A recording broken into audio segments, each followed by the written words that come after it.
ीन्द्रकृवादोरन्दारे गुणरदीवङ्गराजन्दं श्रीरङ्गलक्ष्मणमुनिं चरणं प्रपद्ये वीररङ्गलिट्टवरीशरणं भूगयानदैवेवरगुरुं कल्पने वणङ्गि நம்பியார் நம்பின நெறியவர் புரைத்தவிய கொண்டார் நாதமுனீஸ்வரோபன்சேனாதன் இன்ன முதற் திருமகழியன் திவரை முன்னிட்டு எம்பெருமான் திருவடிகள் அடைகின்றேனே. சமஸ்த ஜனனீம் வந்தே சைதன்யதாயினீம் ஸ்ரேயசீம் ஸ்ரீனிவாசஸ்ய கருணாநிவரோபிணீம் கமவினவதிம் வந்தே கருணாவருணாலயம்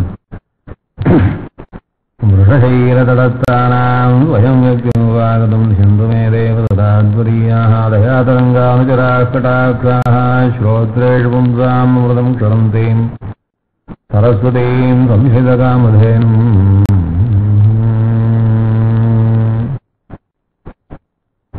கண்டனான் முறையும் வேள்வியும் கல்விப்பதங்களும் பதங்களின் பொருளும் குண்டமாய் விரிந்த பிறங்குளியனரும் பெருகிய புனலொடு நிலனும் கொண்டல் மாருதமும் குறை கடலும் எழுமா மலைகளும் விசும்பும் மண்டமும் தானாய் நின்ற எம்பெருமான் அரங்கமான கரமந்தானே.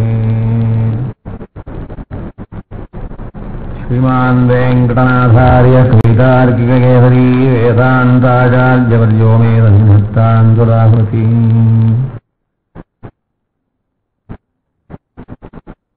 ஆச்சாரிய பரம்பரையில் ரொம்ப முக்கியமான ஆச்சாரியர் சுவாமி நிகமாந்த மகாதேசிகன் நமக்கு பல விஷயங்களை உபதேசிச்சு வச்சிருக்கா போல அர்ச்சாவதாரத்தையும் அனுபவிக்கணும்னு நிறைய இடத்துல காட்டியிருக்கார். பகவானை அனுபவிக்கிறதுல பரமபதநாதனை அனுபவிக்கிறது என்பது ஒரு வழி. பரமபதநாதனம் போல அவனை அனுபவிக்கிறதை காட்டிலும் இன்னும் ரொம்ப ரசமாக இருக்கும் வியூகமூர்த்தி அவரை அனுபவிக்கிறது. அந்த வியூகமூர்த்தியிலையும் திருப்பார்கடலில் இருக்கிற அனிருத்த நாராயணன் என்று சொல்லும்படியான எம்பெருமானை அனுபவிக்கிறது ரொம்ப நல்லா இருக்கும்னு சொல்றார். அவரை காட்டிலும் அனுபவிக்கிறதுல விபவாவதார அனுபவங்கள் ரொம்ப விசேஷம்னு சொல்றார். அதையும் காட்டிலும் ரொம்ப போக்கியமா இருக்கும் அர்ச்சாவதார அனுபவம்னு. ஏன்னா பின்னானார் வணங்கும் சோதி என்று அர்ச்சாவதாரத்துக்கு சொல்லியிருக்கான். எந்த காலத்திலும் பின்னால் இருக்கிறவாளெல்லாம் பக்கத்திலே இருந்து பார்த்து தங்களாலே முயன்ற அளவுக்கு பரிமாறிக்கொண்டு அனுபவிக்கலாம்னு அர்ச்சாவதாரத்துல விசேஷம் சொல்லியிருக்கா. அன்னைக்கு எந்த ரங்கநாதனை இக்ஷ்வாக்கு முதலானவா எல்லாம் அனுபவிச்சாலோ அதே பெருமாளை தசரத சக்கரவர்த்தி ராமன் முதலானவா அனுபவிச்சாலோ அதே பெருமாளை எப்படி ஆழ்வார்கள் அனுபவிச்சாலோ அதே ஆச்சாரியால் அனுபவிச்சா அந்த பெருமாளையே ரங்கநாதனையே நாம இப்பறம் அனுபவிக்கிறோம்னா இந்த மாதிரியான அனுபவம் நமக்கெல்லாம் பரமபதநாதன் விஷயத்திலேயோ விபவாதாரங்கள் விஷயத்திலேயோ கிடைக்கல. அன்னைக்கு எப்படி திரௌபதி கண்ணனை பார்த்து ஆச்சரியமா ரொம்ப பிரமிச்சா கண்ணன் எப்படியான பெருமாள் நமக்கு எப்படியெல்லாம் சகாயமா இருக்காருன்னு. ஆ கிருஷ்ணா துவாரகாவாசா குவாதினா யாதவநந்தனா சம்பிராப்தாம் அநாதாம் கிம் உபேக்ஷதே. என்ன உனக்கு தெரியலையா, என்ன பார்க்க மாட்டியா, என்ன ரட்சிக்க மாட்டியா, இப்படி அநாதையா இருக்கிறேன் என்று அவள் அப்படி கதறின உடனே பெருமாள் அனுகிரகம் பண்ணினார். இப்படி அந்தந்த காலத்துல இருந்த விபவாவதாரத்திலே கிடைச்ச அனுபவம் எல்லாம் பின்னாடி இருக்கிறவாளுக்கு எத்தால் கிடைக்கிறதுன்னா அர்ச்சாவதாரத்தினால்தான் கிடைக்கிறது அப்படின்னா. அர்ச்சாவதாரத்துல எழுதுறவர்கள் இருக்கிற எம்பெருமான் பூர்ணமான எம்பெருமான், பரிபூர்ணமா இருக்கிறவன். அதனாலே பரமபதநாதனை அனுபவிக்கிறா போதுதான் அர்ச்சாவதார அனுபவம் என்பதாக சொன்னார். அந்த அர்ச்சாவதார அனுபவத்தை சுவாமி நிகமாந்த மகாதேசிகன் பல மூர்த்திகளிடத்திலே நமக்கு காட்டியிருக்கார். தேவநாதன் விஷயமாக தேவநாயக பஞ்சாசத்தின் அனுபவிச்சார்.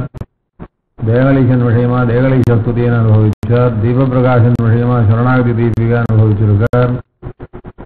ஆளுக்கை வேளரி என்ற பெருமாள் ஆளுக்கை வேளுக்கை ஆளரின்னு வேளுக்கை ஆளரி என்ற பெருமாள் விஷயமா காமாதி காட்டகம் அனுபவிச்சிருக்கார். இதே போல விசேஷமா அனுபவிக்கச்சே ரொம்ப சில மூர்த்திகளிடத்துல ரொம்ப ஆசை அதிகம். எல்லா மூர்த்திகளிடத்திலும் சமமான ஆசையா இருக்குமான்னா அந்தந்த மூர்த்திகளை அனுபவிச்சு அந்தந்த பெருமாள் தான் பிடிக்கும் போல இருக்குதுன்னு தோணும். அப்படி பார்த்தான்னா வரதராஜ பஞ்சாசத்திலே சுவாமி தேசிகன் தேவ பெருமாளை அனுபவிக்கச்சே பார்த்தா நிரந்தரம் இருவிசதீயம் அஸ்ருட்ட சிந்தாவரம் ஆசிரோப்பியம் சத்தியம் சவே வாரணசைலநாதா வைகுண்டவாசேவி நமேபிலாஷா. எனக்கு வைகுண்டம் கூட வேண்டாம், எனக்கு எல்லாம் தேவப்பெருமாள் அனுபவிக்கிறதே போரும் எனக்கு என்று அந்த அளவுக்கு அவ்வளோ ஆசையாக சொன்னார். எப்படி அவர் அனுபவிக்கிறதெல்லாம் பார்த்தா அப்போ அர்ச்சாவதார அனுபவம் பரமபதநாதருடைய அனுபவத்தோட ரொம்ப அதிகமாக தான் தெரியுது.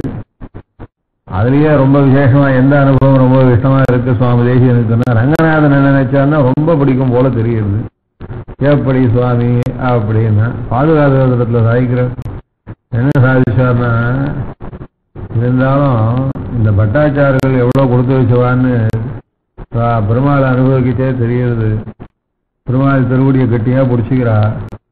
பெருமாள் திருவடியை கட்டியாக பிடிச்சிட்டு திருசனை கொண்டு போய் சேர்த்து ரங்கநாதா அப்படின்னு சொல்லி ரொம்ப ஆசையோட சேவிக்கிறா. அந்த மாதிரி எல்லாம் பார்த்தா என்ன தோன்றதுன்னா, அபிஜன்ம நீ பாதுகே பரஸ்மின்னு அனகை கர்மகிரி திருஷோபவேயம் தெய்வமே வினயே நரங்க பத்து ரணேத்வாம் சமயே சமர்ப்பயந்தி அப்படின்னு. இவாளுக்கு இருக்கிற கொடுப்பனை யாருக்கு இருக்கு? அதனால ஒரே ஒரு பிரார்த்தனை, அப்படி ஜென்மனி பாதுகே பரஸ்மின் அனதை கர்மகிரி திருஷோபவேயம். இப்ப ஜென்மான்னு ஒண்ணு இருந்ததுன்னா நிச்சயமா ரங்கநாதன் கிட்ட வந்து கைங்கரியம் பண்ணக்கூடிய பட்டாச்சாரா பரவணும்னு என்ன பார்த்தாங்கன்னா அப்போ ரங்கநாதன்றதுல அவ்வளோ ஆசை இருக்குன்னு அர்த்தம். ரங்கநாதனை சேவிச்சவெல்லாம் பரமபதத்து கூட போக ஆசைப்பட மாட்டான்னு எழுதி வச்சிருக்கா, வியாக்கியானங்கள்ல எழுதிச்சு. பட்டர் ஏகாந்தத்துல ஒரு நாள் ரங்கநாதனை சேவிச்சாரா, சேவிச்சா என்ன வேணும் நமக்கு அப்படின்னா, அப்ப திருமஞ்சன சேவை, திருமஞ்சனாகி ஈரவேஷ்டியோட எழுதிருந்தார் பெருமாள். தர போட்டிருந்தது, திருமஞ்சன சேவையா இருந்தது. என்ன வேணும்னு கேட்டாராம். இல்ல உத்து பார்க்கிறீர என்ன வேணும்னு கேட்டாராம். இல்ல இந்த வேஷ்டி கூட இல்லாம இருந்தா நீர் எப்படி இருக்குன்னு சேவிக்கணும் போல இருக்கு அப்படின்னாராம். சரிதான்னு பெருமாள் வேஷ்டி அவுத்துட்டாராம். உடனே சேவிச்ச உடனே பட்டருக்கு வடன்னு வந்துருத்தான். என்ன சுவாமி இவ்வளவு பயம் வந்துருத்து, என்ன பார்த்தா அவ்வளவு பயமாவா இருக்கு அப்படின்னு கேட்டாராம். இல்ல இந்த மாதிரி வேஷ்டி கூட இல்லாத அஷ்டாவதாரத்தை சேவிச்சா உடனே பரமபதம் வரும்னு சொல்றான். அதனாலதான் பரமபதத்தை நினைச்சுதான் பயமா இருக்கு அப்படின்னாராம். சுவாமி இவ்வளவு காலக்ஷேபம் பண்ணி இவ்வளவு வாசிச்சு பரமபதத்துக்கு வரதுக்காக பயப்படுவா, பரமபதத்துக்கு போய் வரப்பட பயப்படுறா அப்படின்னாரு. இந்த சௌந்தரியத்தையும் இந்த குளிர்ந்த திருமுகத்தையும் இப்ப இந்த திருக்கண்களில் இருக்கிற இந்த அன்பையும் நான் இங்கே இழந்து பரமபதம் வரணுமேன்னு பயமா இருக்குன்னு அப்படின்னு நாச்சியார் திருமொழி வியாக்கியானத்துல பெரியவாச்சான் பிள்ளை வியாக்கியானம் எழுதியிருக்க. அது மாதிரி ரங்கநாதன் சேவிக்கிறவாளுக்கு பரமபதம் வரணும்னு பிடிக்காது. ஆளவந்தாருடைய பிள்ளை ஒருத்தர் இருந்த தெய்வத்துக்கு அரசு நம்பின்னு பேர். தெய்வத்துக்கு அரசு நம்பி கவர்மெண்ட் உத்தியோகத்துக்கு போயிட்டாரு. கவர்மெண்ட் உத்தியோகத்துக்கு போறதுன்னா இந்த காலத்துல ரொம்ப வசதியா நினைப்பான், அந்த காலத்துல ரொம்ப எளப்பமா நினைப்பான். ஏன் சுவாமின்னா கவர்மெண்ட்ல உத்தியோகம் போறதுக்கு சத்திரியன் தான் போவான், பிராமணன் போக மாட்டாங்க. அதனால பிராமணனா இருந்துன்னு இவர் கவர்மெண்ட் உத்தியோகத்துக்கு போயிட்டாரு. சொல்லிட்டு ஆளவந்தார் பையனா இருந்து இந்த வேலை பண்ணலாமா சுவாமி அப்படின்னு சொல்லிட்டு அந்த காலத்துல ஆளவந்தார் பையன் தெய்வத்தை கரைசி நம்பி எல்லாரும் இந்த காரியம் போய் பண்ணிட்டாரு, ஆளவந்தார் குமாரருக்கும் இந்த காரியம் பண்ணிட்டாரே அப்படின்னு மட்டமா நினைச்சுட்டு இருந்தாலும். இந்த காலத்துல அடுக்குமா இந்த மாதிரி சொன்ன, அந்த காலத்துல அப்படி நினைச்சுட்டு இருந்தாலும். அப்படி இருக்குச்சு அவர் என்ன ஆயிட்டாரு அப்படின்னா, அவர் வர்ணாசிரம தர்மத்திலே மாறி போயிட்டாருன்னு அர்த்தம். அந்த காலத்துல பிடிக்காது, வர்ணாசிரம தர்மத்தை விட்டு மாறினா அந்த காலத்துல பிடிக்காது. அதுவும் ஆளவந்தார் குமாரர் இந்த காரியம் பண்ணாருன்னா பிடிக்குமா? பிடிக்காது. அதனால அவர் இடத்துல போய் கேட்டாலும் வயசான, அவருக்கும் வயசான காலம் வந்து இல்லையும். அப்போ கேட்டாலும் வயசான காலத்துல என்ன திருவுள்ளத்துல நீங்க நினைச்சுட்டு இருக்கீர் அப்படின்னு கேட்டாராம். அவர் சொன்னாராம், ஆளவந்தார் குடல் துவாக்காரே நமக்கு பரமபுரத்துல இடமில்லைன்னு சொல்ல மாட்டா, ஆளவந்தார் பையன் அதனால என்ன பரமபுரத்துல யாரும் வேண்டான்னு சொல்ல மாட்டா. நான் இருந்தாலும் இந்த ரங்கநாதனை விட்டு போனவேன்னு இருக்கு அப்படின்னாலும். அதுபோல ரங்கநாதனை விட்டு போறதுன்னா பரமபுரத்துக்கு போறது கூட ஒதுக்க மாட்டாளாம். அப்படியான ரங்கநாதனை அர்ச்சாவதார மூர்த்திய சாட்சாத் பெரிய பெருமாள்னு சொல்ல முடியாத பெருமாளை, பெரிய பெருமாள்னா பெருமாளுக்கெல்லாம் பெரியவார்னு அர்த்தம். எதனால பெரிய பெருமாள்னா ராமன் ஆராதிச்சார் சுவாமி, அதனால பெரிய பெருமாள்னு சொல்லுவார். அது ஒரு அர்த்தம். இன்னொரு அர்த்தம் இருக்கு. என்ன அர்த்தம்னா எல்லா மூர்த்திகளுக்கும் இவர் தான் பெரியவர். என்னன்னா இவர் தான் பிரதான மூர்த்தி. இவருடைய அர்ச்சாவதார அம்சத்தை தான் அங்கங்க கொஞ்சம் எல்லாரும் வாங்கி வச்சுண்டு நான் திருப்பதியில் இருக்கேன், திருக்கோவிலூர் இருக்கேன், நான் திருவேந்திரபுரத்தில் இருக்கேன், நான் காஞ்சிபுரத்தில் இருக்கேன்னு சொல்லிட்டு இருக்காளாம் எல்லா பெருமாளும். சொன்னா அப்படிதான் சொல்றான். அதனால சர்வார்ச்சாமூர்த்தயஸ்து ரங்கநாதமயா இதி அப்படின்னு புராண ஸ்லோகத்தை சொல்லுவா. எல்லா அர்ச்சாமூர்த்திகளும் யார்? இந்த ரங்கநாதன் தான் சுவாமி அப்படின்னு.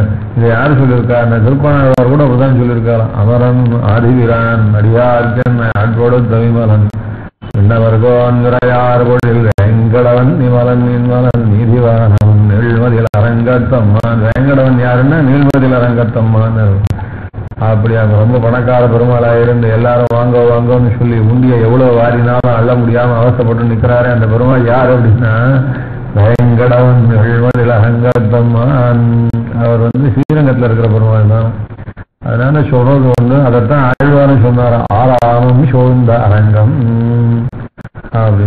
அரங்கம்னா ஹெட் குவார்டர்ஸ், பெருமாள் எப்பவும் இருக்கிறது. அப்பவும் பெருமாள் ராஜாதிராஜனா இருக்கிறவர் எப்போவாவது ஒரு வேட்டைக்கு போவார், ஒரு பிக்னிக்கு போவார், அப்படிலாம் போவார் இல்லையோ. அந்த மாதிரி அங்கங்க போயிட்டு வர இடங்கள் தான் மற்ற திவ்ய தேசங்கள் தான் அப்படின்னு சொல்லியிருக்கா. அதனால ரங்கநாதன் தான் முக்கியமான பெருமாளா. அதனால பெரிய பெருமாள்னு சொல்றோம். எல்லா மூர்த்திகளுக்கும் மூலமான பெருமாளான் அப்படின்னாலே பெரிய பெருமாள். எல்லாத்துக்கும் மூலமா இருக்கிறவரை பெரியவர்னு சொல்ற வழக்கம் உண்டோ இல்லையோ. அதனால எல்லா மூர்த்திகளுக்கும் மூலமா இருக்கிற பெருமாளை பெரிய பெருமாள்னு சொல்றது. அந்த பெரிய பெருமாள் இருக்கிற இடம் என்ன இடம்னா அது நித்திய விபூதியா லீலா விபூதியான்னு கேட்டா ரெண்டும் கிடையாது சுவாமி அப்படின்னு. ஓஹோ, இன்னும் ரெண்டும் கிடையாதுன்னா ரெண்டும் கேட்டானா அந்த மாதிரி கூட ஒரு இடம் இருக்குமான்னா இந்த சுவாமி இது ரொம்ப ஸ்பெஷல். இது நித்திய விபூதியும் இல்லை, லீலா விபூதியும் இல்லை, இது ரங்கநாத விபூதியும் மூணாவது விபூதி ஸ்ரீரங்கம்னு பேருந்தான். அந்த விபூதியும் சேராது, இந்த விபூதியும் சேராது அப்படின்னு சம்பிரதாயத்துல சொல்றான். திருத்தீயா விபூதியிலே அப்படின்னு பேர் இருக்கு. அந்த மாதிரியான சக்தியான ஊராங்க. அந்த ஊர்ல அந்த பெருமாளை ரொம்ப அடிக்கடி இந்த குரூப்ல யார் ரொம்ப சேவிக்கிறா அப்படின்னா மாமா தான் சேவிச்சுட்டு இருக்கார். அவர் என்ன பண்ணார், சும்மா இல்லாம நான் ரங்கநாதனை சேவிக்கிறேன்னு, அதனால யார் ரங்கநாதனை ரொம்ப சேவிக்காதுவாளோ அவ ரங்கநாதனை பற்றி கொஞ்சம் சொல்லட்டுமே அப்படின்னு என்கிட்ட விட்டுட்டாரு. எப்போது தானே நீர் சேவிச்சுட்டு இருக்கு.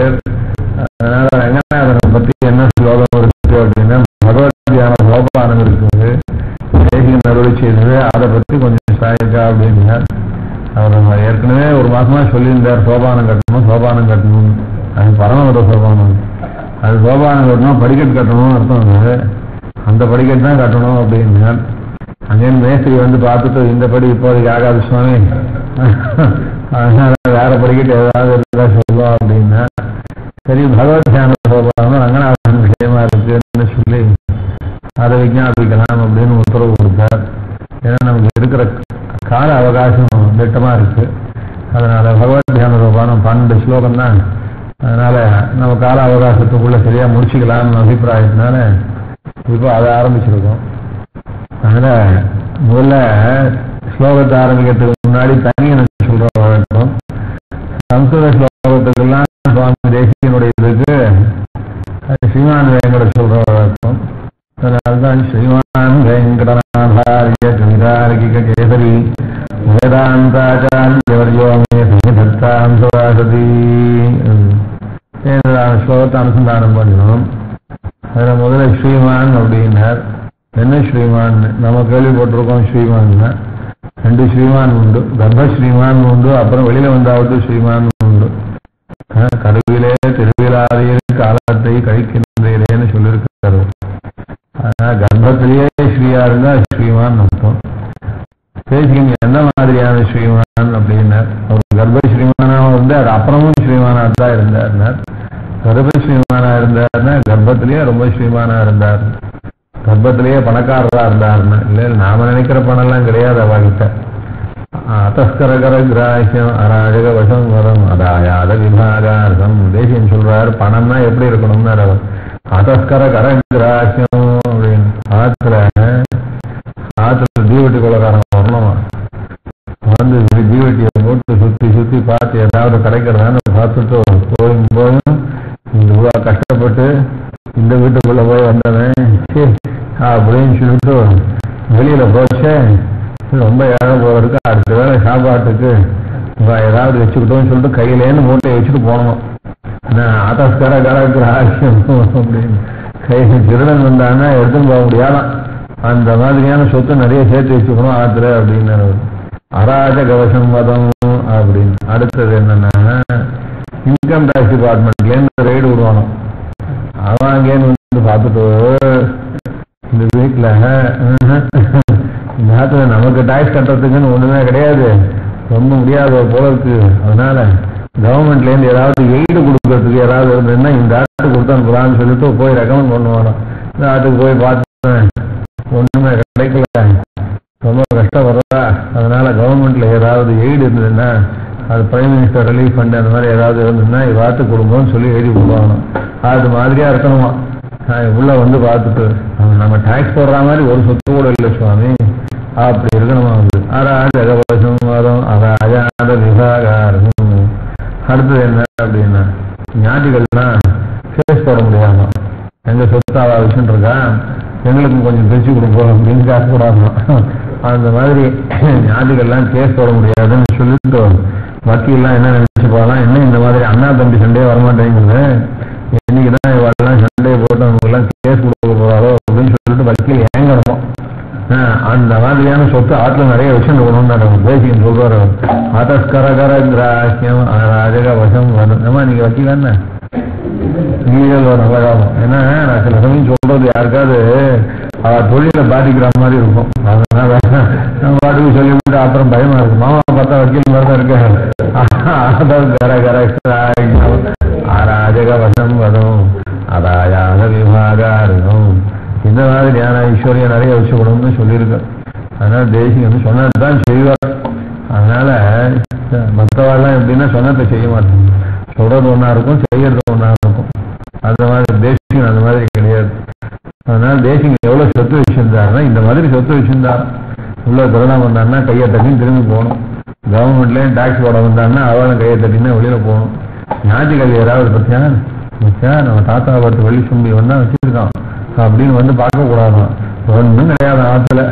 அந்த மாதிரி ஞாதிகள்லாம் பராமப்பட முடியாதான சொத்து என்ன வச்சிருந்தாரு அப்படின்னா, தேசியன் அது ஞானம்ன்ற பெரிய சொத்து வச்சிருந்தாரு.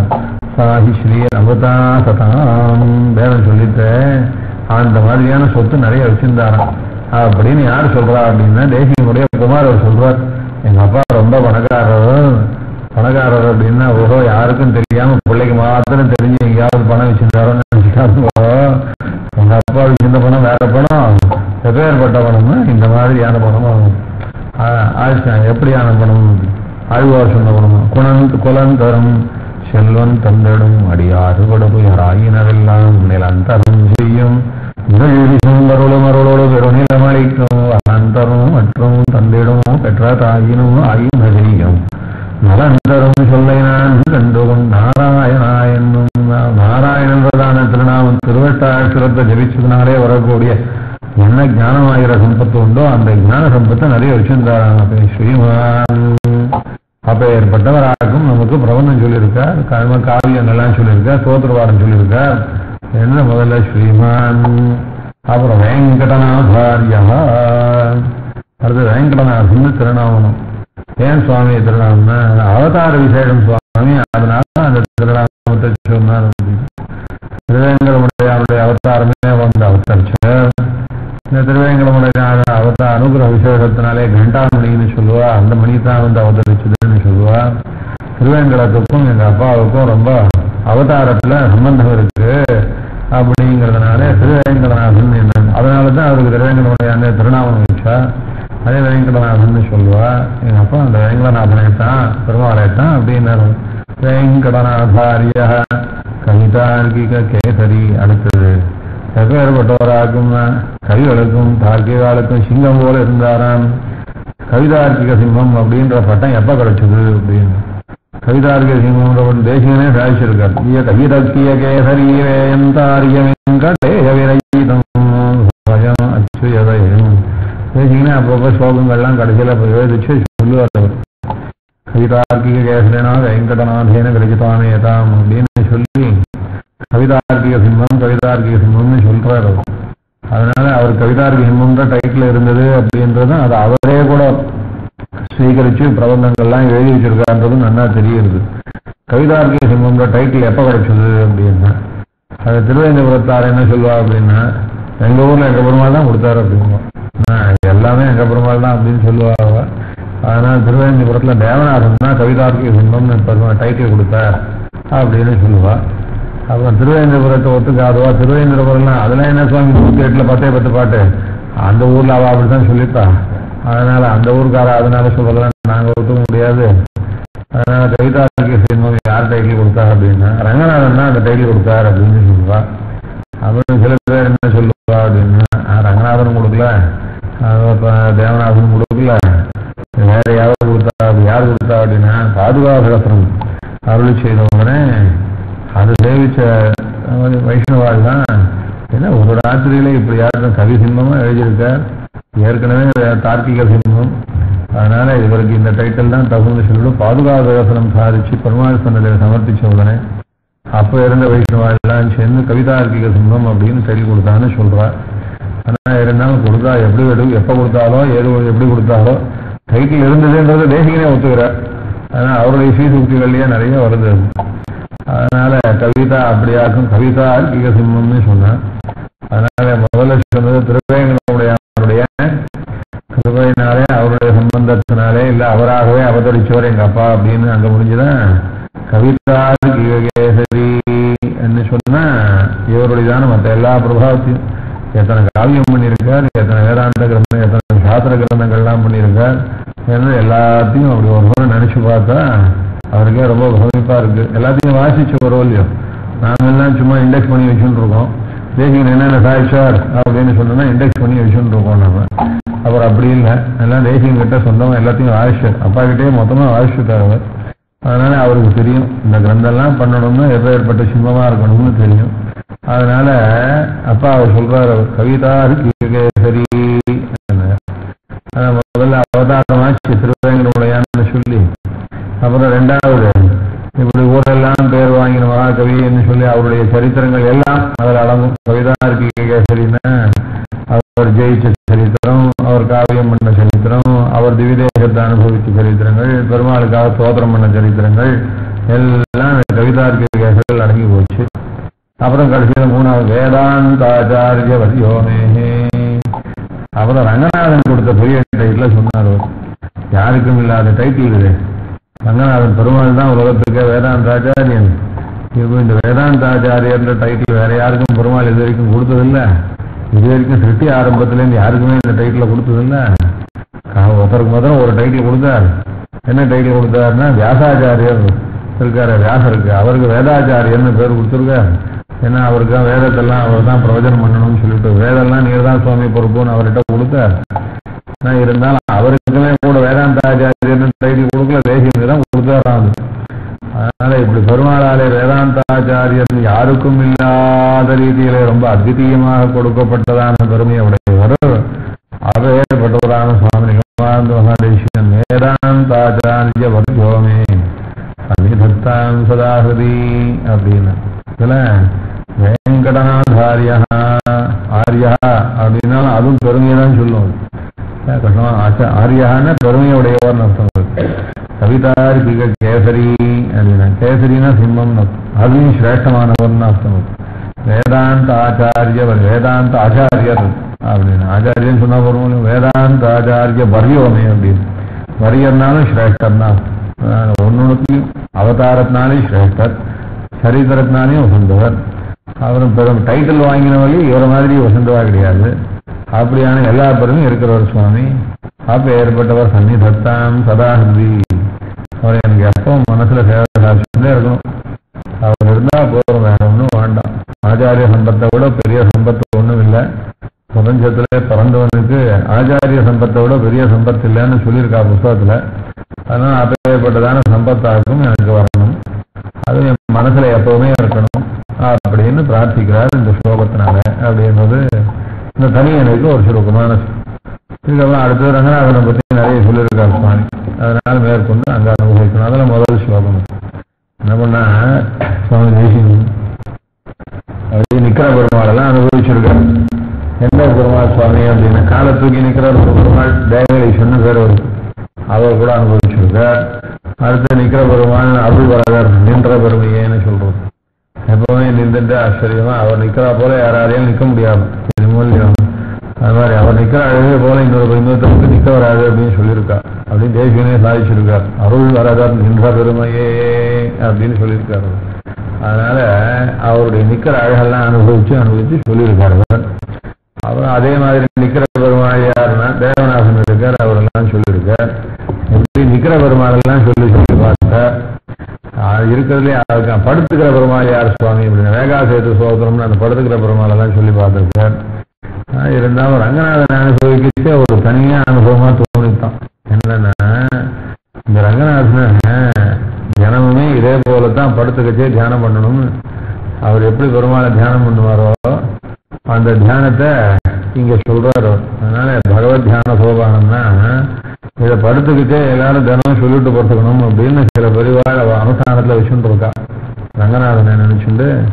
ரங்கநாதன் எப்படி பயணிச்சுட்டு இருக்கார் சுவாமி தேசிகன் எப்படி அனுபவிச்சு வர்ணிச்சிருக்காருன்னு நினைச்சுட்டு இதை அனுசந்தானம் பண்ணிட்டு படுத்துக்கிற வழக்கம் க்ஷீரசாகர தரங்க சீகர ஆசாரதாரகித சாருமூர்த்தயே யோகிவாலயனே மாதவாய மதுவித்விஷே நம அரவத்தமளியினோடு அழகிய பார்க்கடலோடு மரவிந்த பாவையும் தானும் அகம்படி வந்து புகுந்து வரவை திரை பரமோத பள்ளி கொள்கின்ற பிரானை பரவுகின்றான் விட்டு சித்தன் பட்டியன் காவல் பொருட்டே உரகல் ஒன்சுடராழியே சங்கே அறவெறினான் காலே அழகிய சாங்கமே தண்டே இரவுபடாமல் இருந்த எண்மருலோக பாலீர்கள் பரவகா உரகல் பள்ளிகளை குறிக்கொள் அப்படின்னு இந்த ஸ்லோகங்களை சில பேர் அனுசந்தானம் பண்ணுவார் இந்த ஸ்லோகத்தோட சேர்ந்து அனுசந்தானம் பண்றதுக்குன்னு சுவாமி தேசிகன் சாதிச்சது இந்த பகவத் தியான சோபானம் இதை அனுசந்தானம் பண்ணுவார் எப்படி அனுசந்தானம் பண்றதுல எம்பெருமான சைன திருக்கோலத்தை அனுபவிக்கிறதான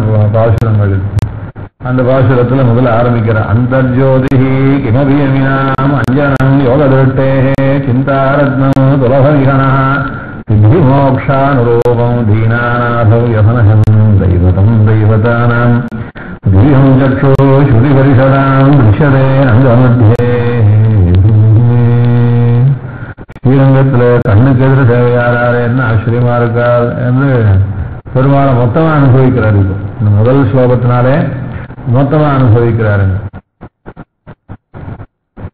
முதல் ஸ்லோகத்தினால அது மொத்தமா ஆச்சரியமா அனுபவிக்கிறார் ரங்கநாதன் அனுபவிக்கிறார் ரங்கநாதனுடையதான வழிபாடுகள் பூராவும் அனுபவிக்கிறார் ஆழ்வார் சொன்னோம் கிடந்தவோர் கிடக்கை கண்ணும் எங்கனம் மறந்து வாழ்கேன் இழையேன் இழையேன் இந்த எதிலுமே நீ சேவிச்சாவிட்டு நான் எப்படி சுவாமியை மறக்க முடியுங்க அதெல்லாம் பார்த்தா லைஃப்ல மறக்க முடியாம நமக்கெல்லாம் எப்படின்னா பேயோ பிசாசோ பார்த்துட்டா அப்புறம் ஜென்மத்துக்கு மறக்க முடியாதுன்னு சொல்லிட்டு மறந்து போய் அப்புறம் சில பேருக்கு அதுவே பிரமையா போய் அதுவே பைத்தியமா போய் கடைசியில் எங்க போகலான்னு ஜோலிங்கர்ல போய் சுத்தராவோ இல்லையா அந்த மாதிரியாக்கும் ரொம்ப பார்த்த உடனே மனசுல நீங்காத அளவுக்கு ஒரு இம்ப்ரெஷன் நமக்கெல்லாம் பெருமாளை பார்த்தா அந்த மாதிரி மறக்க முடியாதுன்னு அந்த மாதிரி அவஸ்தை கிடையாது பிசாசை பார்த்தா மறக்க முடியாது நம்ம மனசுக்கு சரியான உருவம் அதுதான் போதும் அதனால நம்மளாலதான் அதை மறக்க முடியாமல் இவருக்கு எப்படி இருக்குன்னா தொடர்களுக்கு ஆழ்வாருக்கு கிடந்ததோர கிட கை கண்டோம் இங்கனம் மறந்து வாழ்வேன் இழையேன்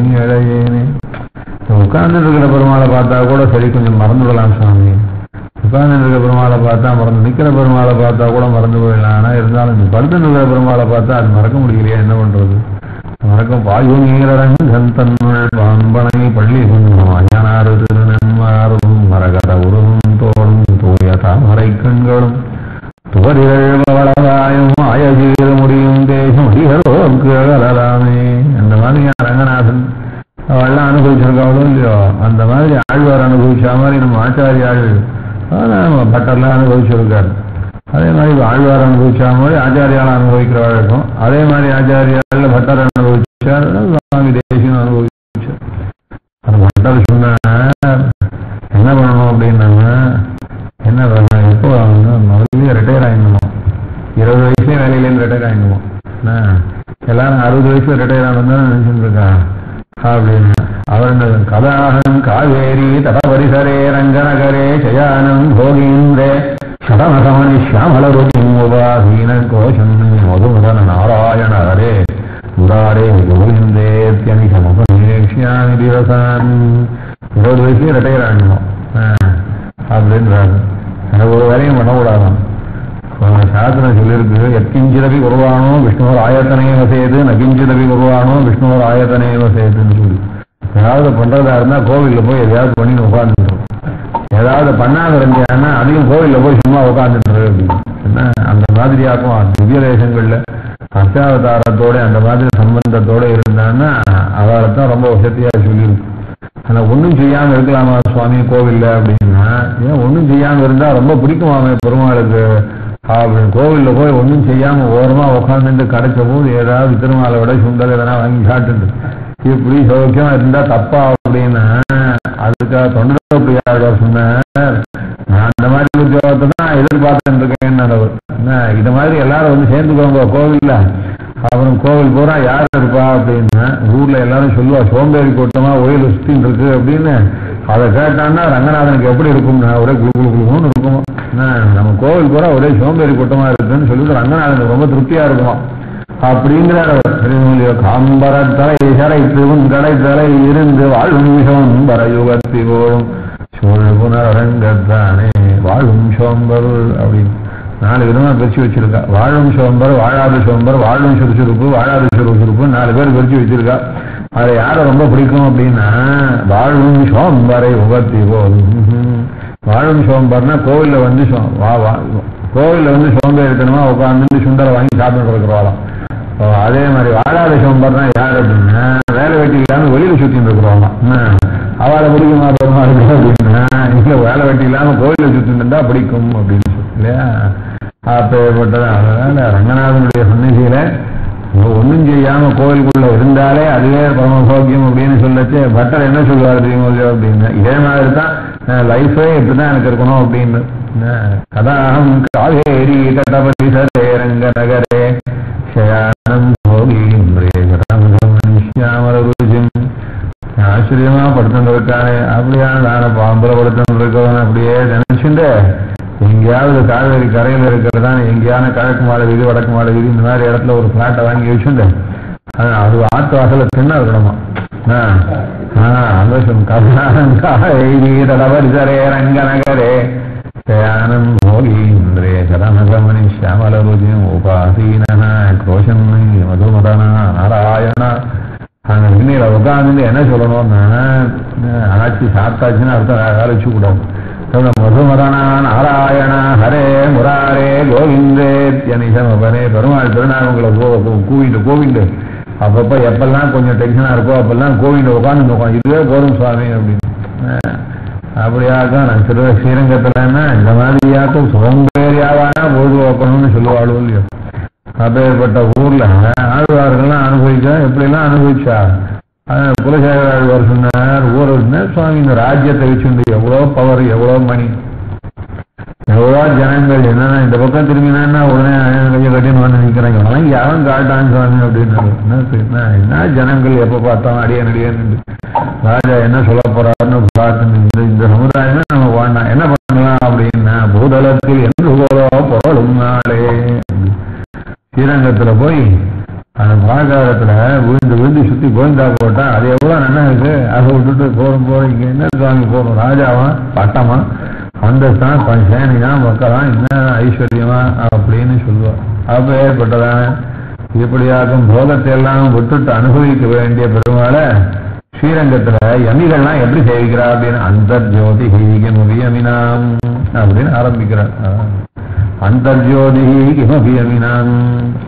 ராஜாவா இருந்து ஐஸ்வர்யத்தை அனுபவிச்சான்னா அப்ப ஏற்பட்ட ஐஸ்வர்ய அனுபவத்தினாலே வரக்கூடியதான எத்தனையோ விதவிதமான சந்தோஷங்கள் எல்லாம் காட்டணும்.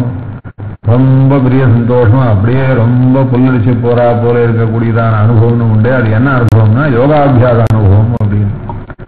அப்படி அப்ப ஏற்பட்டதான யோகாபியாச அனுபவத்துல எந்த மூர்த்தியை சேவிக்கிறா அப்படின்னா அந்தர்ஜோதி கிமபி யமினாம் அப்படி. யமினாம் அப்படின்னா யோகாபியாசம் பண்றவான்னு அர்த்தம்.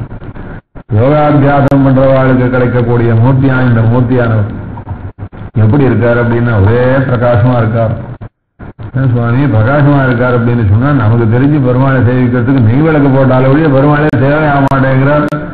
இந்த ரங்கநாதனை போய் இப்படியாக்கும் பிரகாசமா இருக்கார் அப்படின்னு சொல்றாரு. பவர் கட்டணா என்ன பண்றது பெருமாளை சேவிக்கிறதுக்கு.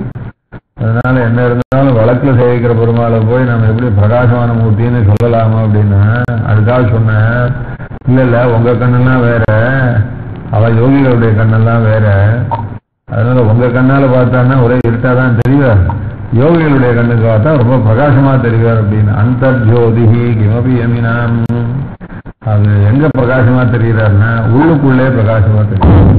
எந்த மூர்த்தியை உள்ளுக்குள்ளே பிரகாசமா சேவிக்கப்பட்டாலோ யோகிகள், அந்த மூர்த்தி யோகிகளுக்குள்ளே இருக்கலாம்ன்ற ஆசையை விட்டுட்டு சரி எல்லாருக்கும் கொஞ்சம் கண்ணப்படலாமேன்னு சொல்லி இங்க வந்து சேவை சாதிக்கிறார். வண்டினமுறம் சோலை வீணமாகும் சோலை கொண்டும் நீரணமும் சோலை வீணும் சோலை அண்டர் கோணம் வரும் சோலை அப்படின்னு. அண்டர்கோணாயிருந்து யோதிகளுக்கெல்லாம் ஞானத்திலே ஜோதி ஸ்வரூபமா தெரிகிறவன் அப்பேற்பட்டவன் ஸ்ரீரங்கத்திலே நம்ம எல்லாரும் பார்க்கலாம்படிக்கு ஸ்பஷ்டமா சேவை சாதிக்கிறான். நமக்கு ஸ்பஷ்டமா சேவை சாதிக்கிறான், நமக்கு கண்ண மூடினா மறைஞ்சு போறாங்கிறதுனால இந்த பெருமாள் இப்படித்தான் லோகத்துல எப்படி ஆக்கும். ஒரு கட்டையை பார்த்தான்னா அதுவும் கண்ண மூடினா தெரிய மாட்டேங்கிறது, கண்ணை திறந்தா தெரிய போறது, அந்த மாதிரி ஆக்கும் நினைச்சுக்காதுங்கோ. இந்த மூர்த்தியை சேவிக்கிறதுக்காக யோகிகள்லாம் பெரிய பெரிய யோகாபியாசம்லாம் பண்ணி அப்ப சேவிக்க ஆரம்பிச்சா அனவரதம் சேவிச்சுட்டு இருக்காங்க. அந்த மாதிரியான அனுபவம். அந்தர்ஜோதி கிமபி யமினாம். எப்பேற்பட்ட ஜோதி அப்படி இருளிய சுடர்மணிகள் இமைக்கும் நெற்றி நத்துத்தி அணிபணம் ஆயிரங்களாந்தாரவரத பெரும் சோதி அனந்தனின்னும் அன்புடனும் எனவள் யானை மேவி திருவரங்க பெருநாருள் தண்ணீர் பொன்னீர் கையால் அடிவருட பள்ளி கொள்ளும் கருமணியை கோமளத்தை கண்டு கொண்டு என் கண்ணிணைகள் என்று போதோ கழிக்கும் நாளே. ரொம்ப ஆச்சரியமான திருவனந்தாழ்வாகிற ஜோதிஷான். திருவனந்தாழ்வான் அப்படி ரொம்ப வசந்த ஜோதிஷான். நம்ம கண்ணுக்கு சேவையாச்சே பெருமாள் இப்படிதான் சேவையாரே வழியா, அதே யோகிகளுடைய மூர்த்திகள்லாம் சேவையாச்சே இன்னும் விலட்சணமா சேவை சாதிப்பார். அப்படிதான் குலசேகர ஆழ்வார் சேவிச்சோன்னா அப்படிதான் சேவை ஆனாராம். அதனால உயர வெள்ள யானையை மேவி அப்படின்னு ஸ்ரீரங்கத்துல போனா பெருமாளை சேவிச்சா படுத்துட்டு இருக்கிற பாம்பு வெளுப்பாவா சுவாமி இருக்கும். குலசேகர ஆழ்வார் சொல்றாரு வெளுப்பா இருக்காரே பாம்பு அப்படின்னு. வெளுப்பா இருக்காராம், அப்படி சேவை சாதிப்பாரான். திருவனந்தாழ்வான் சுவாவமான வெளுப்போட சேவை சாதிக்கிறார்.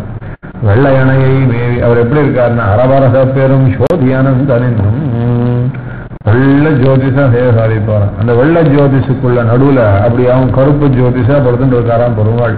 இந்த மாதிரியான கான்ட்ராஸ்ட் ஜோதிஷ் இருக்க இந்த வெள்ள ஜோதிஷ் நடுவுல கருப்பு ஜோதிஷா சேவை சாதிக்கிற பெருமாளை நான் எப்ப சேவிக்க போறணும்? வாயார என்று போலோ வாழ்த்துனாலே மலர் சென்னி என்று எவ்வளோ வணங்கன்னாலே பூதளத்தில் என்று போலோ பொருளும் நாளே மனத்தூணை பற்றி நின்று அதுல சேவிக்க போகிறான். குலசேகர ஆழ்வாருக்கு எப்படி நிச்சயமா பெருமாள் தெய்வமா சேவிக்க முடியாதுன்னு தீர்மானமா தெரிஞ்சு போச்சான். ஏன்னா அப்படியே ரங்கநாதனை சேவிக்கிற அந்த சந்தோஷத்துல அப்படியே உடம்புலாம் ஒரு மாதிரியாக்கும். ஹைப்பர் டென்ஷன் வந்து ஆனந்தத்தினால ஹைப்பர் டென்ஷன், ஒரே நாள் இல்லை ஆனந்தத்தினால ஹைப்பர் டென்ஷன் வந்து பெருமாளை சேவிக்க முடியாம எப்படியும் தள்ளாடினா தள்ளாடுறவா பிடிச்சுக்கிறதுக்குன்னு தான் பக்கத்துல 2 கம்பா வச்சிருக்காங்க. எல்லாரும் நினைச்சுட்டு இருக்கா கட்டி பிடிச்சிருந்தா பணம் வரும்னு, கல்யாணம் ஆகும்னு நினைச்சுட்டு இருக்கா இல்ல அப்படின்னு. கட்டி பிடிச்சா பல்ல, அதனால கல்யாணம் ஆனவா கூட கட்டி பிடிச்சிருந்தா கல்யாணம் ஆகும்னு அதுக்கு என்ன அர்த்தம் அப்படின்னா மனத்தூணே பத்தேனின்று பார்த்ததுனாலே எதுக்கு தூண் வச்சிருக்கான்னா மற்ற கோவில் எல்லாம் தூண் கிடையாது, ரங்கநாதனுடைய சன்னதியில தூண் இருக்கு. எதனால அப்படின்னு அதுக்கு சொன்னார். தொண்டரெடுப்பு ஆழ்வார் தான் சொன்ன, இங்க போன உடனே ரொம்ப உடனே ரொம்ப வீக்கா போயிடுதான், ரொம்ப வீக்கா போயிடுதான். எவ்வளவு வீக்கா போடுது அப்படின்னா பெருமாள் சேவிக்க போச்சு 100 கிலோ இருக்கிறவா வெளியில வரைச்சே 10 கிலோ கூட தேர மாட்டாளாம். அந்த மாதிரியாம். எப்படி சுவாமின்னு உடல் என குருகுமாலோ என் செய்கேன் உலகத்தீரே, உடல் எனக்கு உருகுமாலோ என் செய்கேன் உலகத்தீரே அது சொல்லியிருக்காரோ இல்லையா. ரங்கநாதனை சேவிக்க போனா சேவிக்க போச்சு 100 கிலோ இருக்கிறவாளா இருந்தா நிச்சயமா பெருமாள் நல்லபடியா சேவிக்கிறவாளா இருந்தா வெளியில வரைச்சா 10 கிலோ கூட தேரக்கூடாது. அந்த மாதிரியாட்டும் உருகி விட்டுருவாங்க தொண்டரெடுப்பு ஆழ்வாருக்கு. அதனால ரங்கநாதன் சேவிக்க போனான்னு ரொம்ப பயமா தான் இருக்கும் இல்லையா. வெயிட் லாஸ் அப்படின்னு சொல்றதுக்கு என்ன ஃபார்முலா வச்சிருக்காரோ தெரியல இந்த பெருமாள். இவரை போய் சேவிச்சான்னா குடதிசை முடியை வைத்து குணதிசை பாதம் நீட்டி வடதிசை பின்பு காட்டி தென்திசை இலங்கை நோக்கி கடல் நிறக்கடவுள் என்னை அரவணை துயிலுமா கண்டு உடல் எனக்கு உருகுமாலோ என் செய்கேன் உலகத்தீரே. இந்த பெருமாள் இப்படியாக்கும் மேற்கேதலையுமாய் கிழக்கேதருடையுமாய் வடக்கு முதுக காட்டின்று தெற்க பார்த்து சனிச்சிருக்கிற இந்த பெருமாளை சேவிச்ச மாத்திரத்துல என்ன ஆறுதுன்னா உடல் எனக்கு உருகுமாலோ, உடம்பு உருகி போறதே அப்படின்னு. சரி, உருகி போனா ஏன் சுவாமி நீர் போய் பெருமாளை சேவிக்கிறாரு அப்படின்னாரு. இல்ல ஒரு தைரியம் தான் அப்படின்னாரு. என்ன தைரியம் தான் அப்படின்னா, எனக்கு தான் இந்த மாதிரி 100 கிலோ 10 கிலோ ஆகி போறது, நீங்களாம் நல்லா தான் ஒரு, அதனால உங்களை கேட்டு தெரிஞ்சுக்கலாம் இந்த பெருமாளை சேவிச்சா விட்டு எப்படி தெம்பா வெளியில வருதுன்னு சொல்லிட்டு ஏதாவது டானி காட்டுல வச்சிருப்பாள். அதனால நீங்கள் வருகுன்னாத ரசாயனத்திலே ஒருவை கொடுங்கோ என்கிறார். நீங்க ஆத்துல ஏதாவது மருந்து வச்சிருப்பாளோ, ரங்கநாதன் சேவிக்கிறதுக்கு முன்னாடி சாப்பிட்டுட்டு போகணும்னு, அந்த மாதிரியான மருந்துல எனக்கு தான் கொஞ்சம் கொடுங்களே, சாப்பிட்டுட்டு போய் பெருமாளை சேவிக்கிறேன் அப்படின்னு. அந்த மாதிரியான ரங்கநாதனார் அப்படின்னாலே நமக்கும் அவ அனுபவிக்கிறதுக்கும் வித்தியாசம் இருக்கு. அதனாலதான் சொல்றாரு தேசிகன், நமக்கு சேவிச்சு நமக்கு சேவை சாதிக்கச்சே சாமான்யமா தெரிஞ்சாலும் வாஸ்தவத்துல உண்மையா அங்க இருக்கிற பெருமாள் யார் அப்படின்னா அந்தர் ஜோதிஹி கிமபி யமினாம் அப்படி. யோகிகள்லாம் தியானம் பண்ணுவா, தியானம் பண்ணச்சே முதல்ல என்ன பண்ணுவா, மனசுல இருக்கிற அழுக்கெல்லாம் முதல்ல போக்குவா. மனசுல இருக்கிற அழுக்கெல்லாம் எப்படி போக்குறது அப்படின்னு தெரியுமோ இல்லையோ, மனசுல இருக்கிற அழுக்கெல்லாம் எப்படி போக்குறது தெரியுமோ இல்லையோ, தலை எழுந்து உட்காந்துக்கணும், பிராமண முகூர்த்தத்துல எழுந்து உட்காந்துக்கணும். எழுந்து உட்காந்துன்னு முதல்ல யார முதல்ல நினைச்சுக்கணும் அப்படின்னா, யாரை ரொம்ப பிடிக்காதோ அவளை நினைச்சுக்கணும்.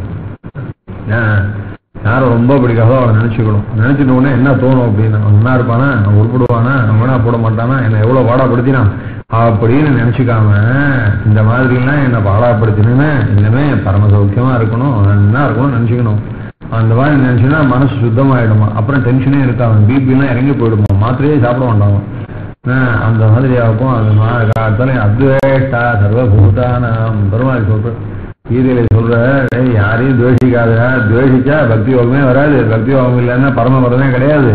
அதனால கண்ணன் சொல்றது என்ன தெரியுமோ இல்லையோ அப்படின்னு, அவர் ஒரு படிக்கட்டு கட்டி வச்சிருக்காரு. சுவாமி சொல்றாரு படிக்கட்டு கட்டணும்னு. அவர் என்ன அப்படின்னா, முதல் படிக்கட்டு என்ன தெரியுமோ இல்லையோ அப்படி, அத்வேஷ்டா சர்வபூதானாம், யாரையும் துவேஷிக்காத. காலத்தால எழுந்தவுடனே முதல்ல வாசல யாரையும் துவேஷிக்காம எல்லாரும் நல்லா இருக்கணும், அவர் என்ன இருக்கணும், இவா சௌக்கியமா இருக்கும், இவா சௌக்கியமா இருக்கும், பரிபூர்ணமா சௌக்கியமா இருக்கணும் அப்படின்னு. அதுதான் நமக்கு சந்தோஷம் அப்படின்னு நினைச்சுட்டானே நமக்கு சந்தோஷம் வந்துடும். அவன் மனசெல்லாம் கிளீனா போயிடுவோம். அந்த மாதிரியான பரம எல்லாம் சர்வபூத சௌஹார்தத்தோட இப்ப ஏற்பட்டதான ஜெகத்தெல்லாம் சுத்தி பண்ணி வச்சிருக்கிற சர்வேஸ்வரன் நமக்கு ரொம்ப நெருக்கமா இருக்கணும்னு நினைச்சுட்டு தியானத்தை ஆரம்பிக்கணும். அது மாதிரி தியானத்தை ஆரம்பிக்கிட்டு அந்த சர்வேஸ்வரனாக இந்த ஆத்மாவுக்கு எவ்வளவு உபகாரம் பண்ணியிருக்கான்னு, இந்த ஆத்மாவானது அவன் தான் உள்ள இருக்கான் சொல்லி ஆத்மஸ்வரூபத்தை முதல்ல தியானம் பண்ணணுமா. எப்படி தியானம் பண்றது அப்படின்னா, பகவானுக்கு சேடபோதமா இருக்கும், ரொம்ப பிரகாசமா இருக்கும், நித்தியமா இருக்கும், அணுஸ்வரூபமா இருக்கும், இந்த மாதிரி சொல்லி பகவானுடைய அம்சமா இருக்கும். இதுக்கு ஞானபல ஈஸ்வரி வேதி சக்தி தேஜஸ்லாம் எல்லாம் நிறைஞ்சிருக்கக்கூடிய இந்த ஆத்மாவாக்கம் அப்படி மனசுக்குள்ள நினைச்சுன்னு அது ஒரு சின்ன பிரகாசமான ஒரு நட்சத்திரம் போட்டா வச்சு தியானம் பண்ணணுமா. அந்த மாதிரி தியானம் பண்ணினா அப்படியே கொஞ்ச நாள் அது ரொம்ப பிரகாசமா தெரியுமா அப்படின்ற கீதையில. அந்த மாதிரி பிரகாசமா தெரியுமா. அதுக்குதான் நடுவில் சொல்ற, இந்த மாதிரி யோசிச்சுட்டே இருந்தா பிரகாசமா தெரியாது, அப்பப்ப நடுவில் என் கதையெல்லாம் கேளு, என்னை சேவி, என் இடத்துல பிரியமா இரு. அந்த மாதிரி அத்தியாவதாரத்தையும் விபவாதாரத்தையும் பிரியமா இருந்தியானா உனக்கு ஆத்மஸ்வரூபம் தெரியும். சும்மானா உட்காந்து யோசிச்சுட்டு இருந்தீங்கன்னா தூக்கம் தாண்டா கண்ணா வரும் அப்படின்னு சொல்றோம். அந்த மாதிரி அத்வைத சர்வபூதான இந்த மாதிரி யாரையும் துவேஷிக்காம இருந்து பகவத் பக்தியோட இருந்து ஆத்மஸ்வரூபத்திலே பகவான் கொடுத்த ஆத்மாவாச்சேன்னு சொல்லி இந்த ஆத்மா க்ஷேமத்தை அடையணும். பகவானுக்கு தாசபோதனானது, பகவானுக்கு சேடபோதமா இருக்கக்கூடியது, பகவானை போலேயே ரொம்ப ஆச்சரியமான தேஜோமயமானது, மாதிரியான ஞானசக்தி பல ஐஸ்வர்ய வீரியங்கள்லாம் நிறைஞ்சது. இப்பேற்பட்ட ஆத்மஸ்வரூபத்தை பகவான் நமக்கு காட்ட மாட்டானா அப்படின்னு சொல்லி அப்புறம் பார்த்தான்னா அப்புறம் எப்படி இருக்கும் அப்படின்னா, அதை பார்க்க ஆரம்பிச்சாவிட்டு ஒரே பரமானந்தமா ஆயிடும். அதுக்கப்புறம் டிவியே போனவன் என்ன கண்டராகி போறோம், இந்த டிவி இதை பார்த்தாலே ஒரே மனசெல்லாம் வலிக்கிறது அப்படின்னு தோணுவோம். ஏன்னா இதை காட்டில வசதியான உனக்கு பார்த்துட்டா அது பிடிக்காதோ இல்லையோ, அதை காட்டிலும் ரொம்ப அழகானது பார்த்தானே அது பிடிக்காதோ இல்லையோ. அது மாதிரி ஒன்னொன்னு பார்த்தானே அழகா பார்க்க ரொம்ப அழகா பார்த்தானே பிடிக்காம போயிடுமா. சவுந்தரானந்தம்னு ஒரு கதை உண்டு. புத்தர் என்ன பண்ணாரா, அவனோட புத்தருக்கு கசின் ஒருத்தவன் தான், ஒரு கசின் ஒருத்தவன் தான். அவனை கூட்டு சொன்னான், நான் கூட இப்படிதான் ஒன்ன மாதிரி இருந்தேன், இப்ப ரொம்ப மாறி போயிட்டேன், லோகம் எல்லாம் ரொம்ப மாயா தெரியுது, எல்லாம் அழிஞ்சு போடும் போல தெரியுது. அதனால பார்க்கறதுக்கு அழகா தெரியுதுலாம் பின்னாடி ரொம்ப டேஞ்சரா இருக்கும், அதுக்குள்ள ரொம்ப ஆபாசமா இருக்கும். இதெல்லாம் தெரியாம நானும் இவ்வளவு நாள் ஏமாந்து போயிட்டேன், இப்ப எனக்கு தெரிஞ்சு போச்சுடா, நீ அந்த மாதிரி மாறி போயிடுவோம் அப்படின்னா. அடப்போனா நீ ஆங்க என்னை எப்படி பாத்துக்கிறா, என்ன மாதிரி ஏகாதசி நீ என்னமா இட்லியும் தோசையும் பண்ணி கொடுக்குறா, நீ வேற எது விட்டுட்டு அதுங்கிட்ட எவ்வளவு பிரியமா இருக்கு. ஆந்து என்கிட்ட பிரியமா இருக்கிறத பார்த்தா அந்த மாதிரியான பிரீதி அனுபவித்த காட்டில் ஒன்ன மாதிரி சன்னியாசியை போய் கஷ்டப்படணுமா போனா அப்படின்ட்டான். அப்படியா உங்க ஆந்தியானா உனக்கு அவ்வளவு பிரியமா இருக்காடா? ஆமா அப்படின்னா. ஏன் பிரியமா இருக்கு அப்படின்னா, ஐயோ அவன் கேட்கற அவ அழகு என்ன, அவ பேச்சு என்ன, அவ பணிவு என்ன, அவ பிரீத்தி என்ன, இதெல்லாம் பார்த்தான்னா எப்படி என்ன சன்னியாசியா போக முடியும், நீ தான் தப்பு பண்ணிட்டாலும் நான் தப்பு பண்ண மாட்டேன் அப்படின்னு சொன்னேன். அப்படியாரா ரொம்ப சந்தோஷம். அப்படியா நாளைக்கு இதே சொல்லையா பாக்குறியா? என்ன பண்ணார் அப்படின்னா, அவருக்கு தான் இப்பதான் பெரிய தேஜஸ்வி ஆயிட்டார். ரோலியோ என்ன பண்ணா, தேவலோகத்துலேருந்து ஒரு அப்சரத்தை வர வச்சார். என் தம்பியாத்துக்கு போயிட்டு வா அப்படின்னா. சரி தான் சொல்லிட்டு போனான் அவன் தம்பியாத்து. அவன் போன உடனே இப்படி பார்த்தானா, அவளை பார்த்தானா, ஆந்தியாவை பார்த்தானா, அவளை பார்த்தானா, ஆந்தியாவை பார்த்தானா, ஐயோ இந்த குரங்கையா கட்டின்னு இவ்வளவு நாள் கல்யாணம் சேர்த்து அப்படின்னு சொல்லிட்டு, இந்த குரங்குக்கா இவ்வளவு நாள் சொல்லிட்டு அவாவா ஐயோ இந்த மாதிரி அழகை நான் பார்த்ததே இல்லையே, please sit down, what you want, what can help you. ஒரே இங்கிலீஷா பிறந்து கொட்டி விட்டாங்க. பார்த்தாங்க, பார்த்தா அங்கேன்னு பார்க்குறேன், நேற்று வரைக்கும் நானேன்னு சுத்திட்டு இருந்தாரு, இந்த மாதிரி என்ன இப்படி மாறி போட்டாரே அப்படின்னா. என்னன்னா காதே வேலையாம், ஏன்னா அவளோடய பேசிட்டு இருந்தாங்க, அவளே பேசியிருந்தாங்க. அப்படியாதான் அவங்க போயிட்டாங்க, அவங்க பாட்டுக்கு வந்தவ 4 வாட்டி பேசிட்டு போயிட்டா. அவதான் அதுக்கப்புறம் ஆற்றுல பேசவே இந்த மனுஷன். என்ன சார் யாரோட தான் பேசக்கூடாதோ அவளோட தான் பேசிட்டு இருந்தோம் அப்படின்னு. அப்புறம் புத்தர் வந்தாராங்க. என்னப்பா எப்படி சௌரியமா இருக்கு அப்படின்னு சொல்லிட்டு. அண்ணா நேற்று நீ சொன்னீங்க நாம்காலுங்க, ஐயோ இப்பதான் நான் தெரியுது நாம்காலுக்கு குற்றம் பண்றது எவ்வளவு தப்பு அப்படின்னு சொல்லிட்டு. ஆனா இருந்தாலும் சொல்றேன், இன்னைக்கு காட்டாலும் ஊற்றி வந்தா அடாடா என்னமா இருந்தா அப்படின்னு சொல்லுவேன். அவன்டா ஒரு அழகை காட்டில் இன்னொரு அழகை பார்த்தா அப்படிதான் இருக்கும், இதை காட்டில் இன்னொரு அழகை பார்த்தா அப்படிதான் இருக்கும். நான் சொல்றேன் பாரு, ஆத்மான்றது ரொம்ப அழகு, அதை பார்த்ததில்லை நீ, அதனாலதான் நான் சொல்றேன், நான் காட்டுறேன் வா இதெல்லாம் விடு அப்படின்னு சொல்லிவிட்டு அவனுக்கு காட்ட ஆரம்பிச்சார் அப்படின்னு சொல்லுவா. அது மாதிரியா இருக்கும். அதனால ஆத்மஸ்வரூபம்ன்றது எப்ப ஏற்பட்டதுன்னா ரொம்ப ஆனந்த ஸ்வரூபமா இருக்கும். அதெல்லாம் பார்த்தா விட்டு இந்த சினிமாலாம் ஒன்றும் பிடிக்காம பார்க்காத வரைக்கும் இதெல்லாம் பார்த்துட்டு இருப்பாங்க, அப்படிதான் பார்த்துட்டு தான் இருப்பா அப்படின்னு. அந்த மாதிரி ஆத்மஸ்வரூபத்தை பார்த்தா அது எப்படி இருக்குன்னு, அழகா இவ்வளவு அழகான இந்த ஆத்மஸ்வரூபத்துக்கு யார் சுவாமி, இது யார், இதுக்கு இன்ஜினியர் யாரு, இதுக்கு டாக்டர் யாரு அப்படின்னு யோசிச்சு பார்த்தான்னா அப்பதான் தெரியுதுதான் பெருமாளும் ஒருத்தர் உள்ள இருக்காராம். பெரிய பில்டிங்லாம் கட்டுறாவது 50 மாடி 100 மாடி 250 மாடி எல்லாம் கட்டுறாவது. அவ்வளவுப்பட்ட டிசைனை பார்த்தானே என்ன சொல்ல, யார் இதுக்கு இன்ஜினியர், அது என்ன குரூப்பா இல்லைன்னா ட்ரூப்பா, என்ன சமாளிச்சாலும் ஏன்னா ஒத்தரா கட்டினாரா அப்படின்னு சொல்லி அந்த டிசைன் இன்ஜினியர் கூட்டி எங்களுக்கும் ஒன்று கட்டி கொடுக்கும் அப்படின்னு இன்னொரு கண்ட்ரியில பார்க்குறாளோ இல்லையோ. அதனால ஆத்மஸ்வரூபம் கூட அழகா இருக்கு. இந்த அழகான ஸ்வரூபத்துக்கு யார் சுவாமி, ஆதாரம் யாரு அப்படின்னு பார்த்தான்னா உள்ளுக்குள்ள இதோட ஆச்சரியமா இருக்கான்.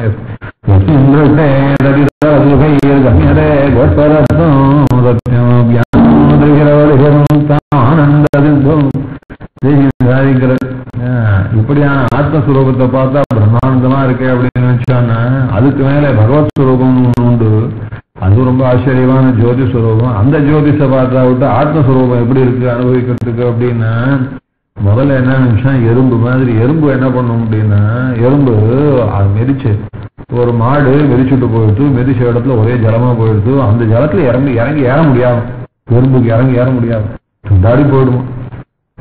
எறும்புக்கு இறங்கி ஏற முடியாது, திண்டாடி போய் எவ்வளோ பெருசு அப்பாடா இதில் நம்ம எப்படி இறங்கிதான் ஏற போறோமோ அப்படின்னு நினைச்சுன்னு சுத்தி போயிடலாம் அப்படின்னு நினைக்கவும் இல்லையோ. அந்த மாதிரியா இருக்கும். எப்படியா இருக்கும், ஒரு எறும்புக்கு ஒரு கோஷ்பதம் இருக்க, மாடு மெரிச்சுதான் அந்த குளம்படி, அந்த குளம்படியானது எப்படி பெருசா தெரியுமோ அதே மாதிரி தான் நமக்கு ஜீவாத்ம சுரூபத்தை பார்த்தா முதல்ல பெருசா தெரியும். அப்புறம் திருப்பியும் அதே எறும்பியோ கொண்டு சமுத்திரக்கரையில விட்டா அது என்ன நினைக்கும், அப்பா நாம முதல்ல பார்த்தது என்னவே இல்லை, ஒண்ணுமே இல்லை போல இருக்கு, அதை கூட சுத்தி தாண்டி வந்து இல்லாம போல இருக்கு, இது இவ்வளவுதான், இதோட இவங்கிட்டே போகக்கூடாது அப்படின்னு சொல்லி எப்படியா இருக்கும். அந்த சமுத்திரத்தை பார்த்தா பிரமிச்சு போகும். அது போல யாருக்கும் ஆத்மானுபவத்தை காட்டிலும் பகவத் அனுபவம்ன்றது எப்படி வித்தியாசப்பட்டதா இருக்கும்னா இந்த மாதிரி இருக்கும் அப்படின்னு சொல்றா. அப்படின்னு இந்த மாதிரியா இருக்கும்னு சொன்னாலும் இப்ப ஏற்பட்டதான பகவத் அனுபவம் இருக்கு. அந்த பகவத் அனுபவத்தை அடையணும்னு சொல்லிட்டு இன்னும் கொஞ்சம் குறைஞ்சி பார்க்கறான். இந்த பளிச்சுன்னு இருக்கிறதான இந்த ஆத்மஸ்வரூபத்துக்கு உள்ள என்ன இருக்குன்னு பார்த்தாலாம். உள்ள என்ன இருக்குன்னு பார்த்தானா அந்த ஜோதி, அது ஒரு ஆச்சரியமான ஜோதிஷ் இருக்கும். அந்த ஜோதிஷ் சுவாமி இப்படியாக்கும் யமனியம ஆசன பிராணாயாம பிரத்யாகார தாரணா தியான சமாதின்னு சொல்ல முடியாத அஷ்டாங்க யோகத்தினாலே பெருமாளை பார்க்கிறவா எந்த ஜோதிஷ பார்க்கறான்னா இந்த ரங்கநாதனாகிற ஜோதிஷம் தான் பார்க்கிறாள். அப்ப ஏற்பட்டதான அந்தர்ஜோதி.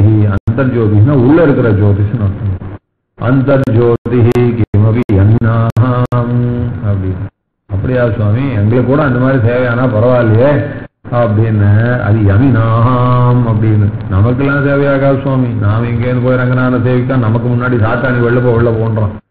அதனால போய் பெருமாளை நன்னா சேவிக்கலான்னு போனா நிம்மதியே போடுறது. கடைசியில் சாத்தாணி மேல கோபம் வருது இல்லையா? ரங்கநாதனை போய் சேவிக்க போனா சாத்தாணி மேல கோபம் தான் வருது. இதுல அந்த கோபத்துல என்ன யாரை மிரட்டுற அப்படின்னு திருப்பி இவனை மிரட்டினா பெருமாளே மறந்து போடுறாருங்க. அந்த மாதிரி நாம அனுபவம்லாம் அவ்வளவுதான் சுவாமி. அதனால யமினாஹம் அப்படின்னு.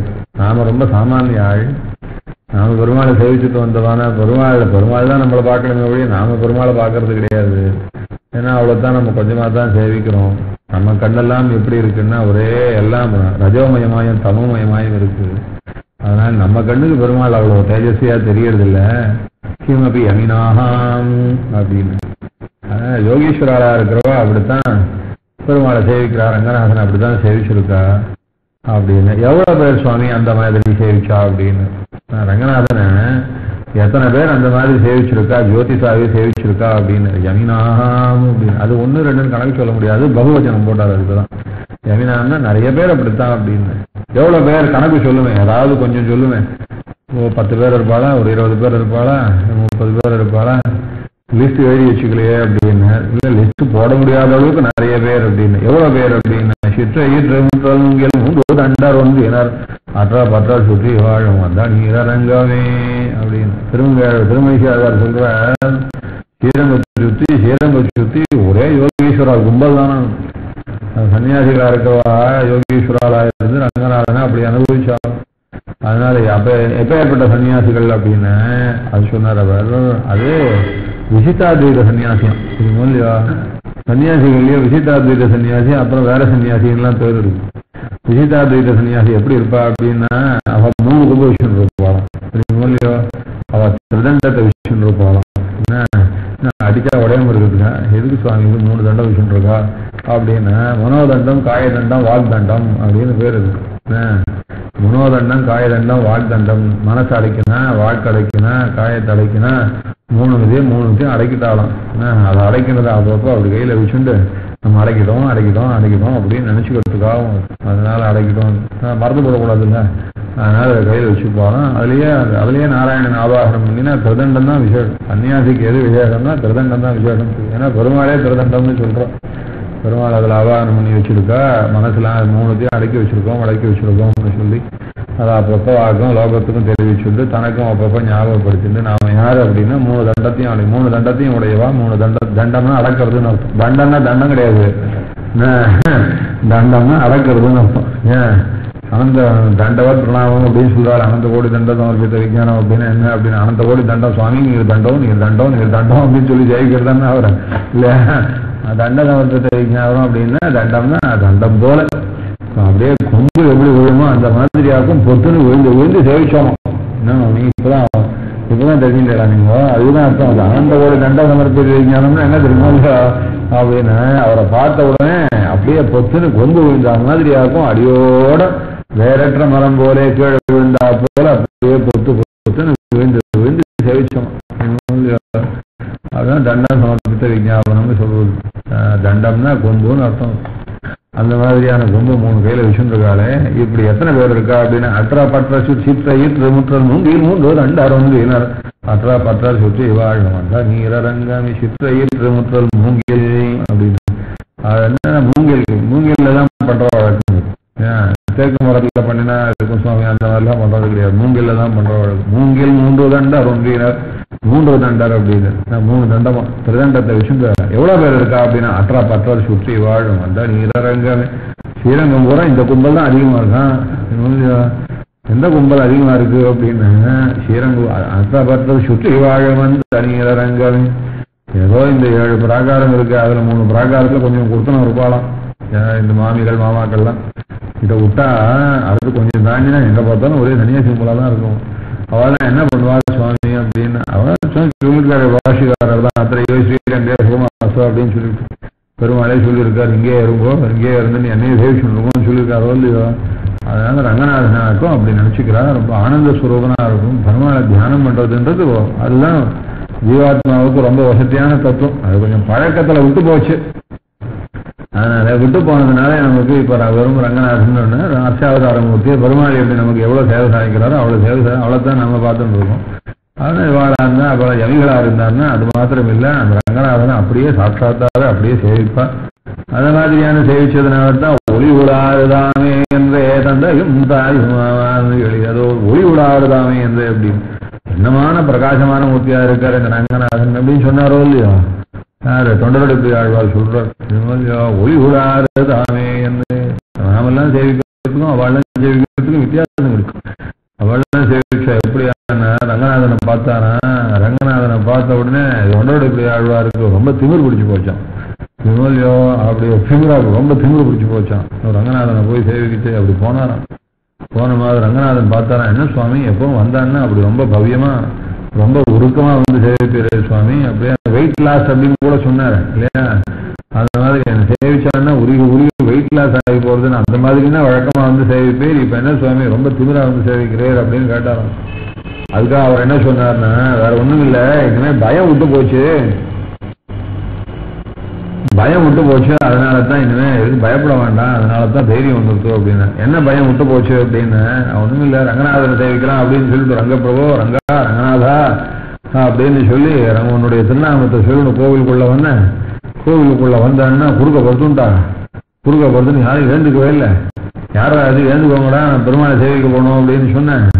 அதான் ஏந்துக்க மாட்டோம் எங்களை தலையில மிதிச்சுட்டு போகணும் அப்படின்னு சொன்னேன்.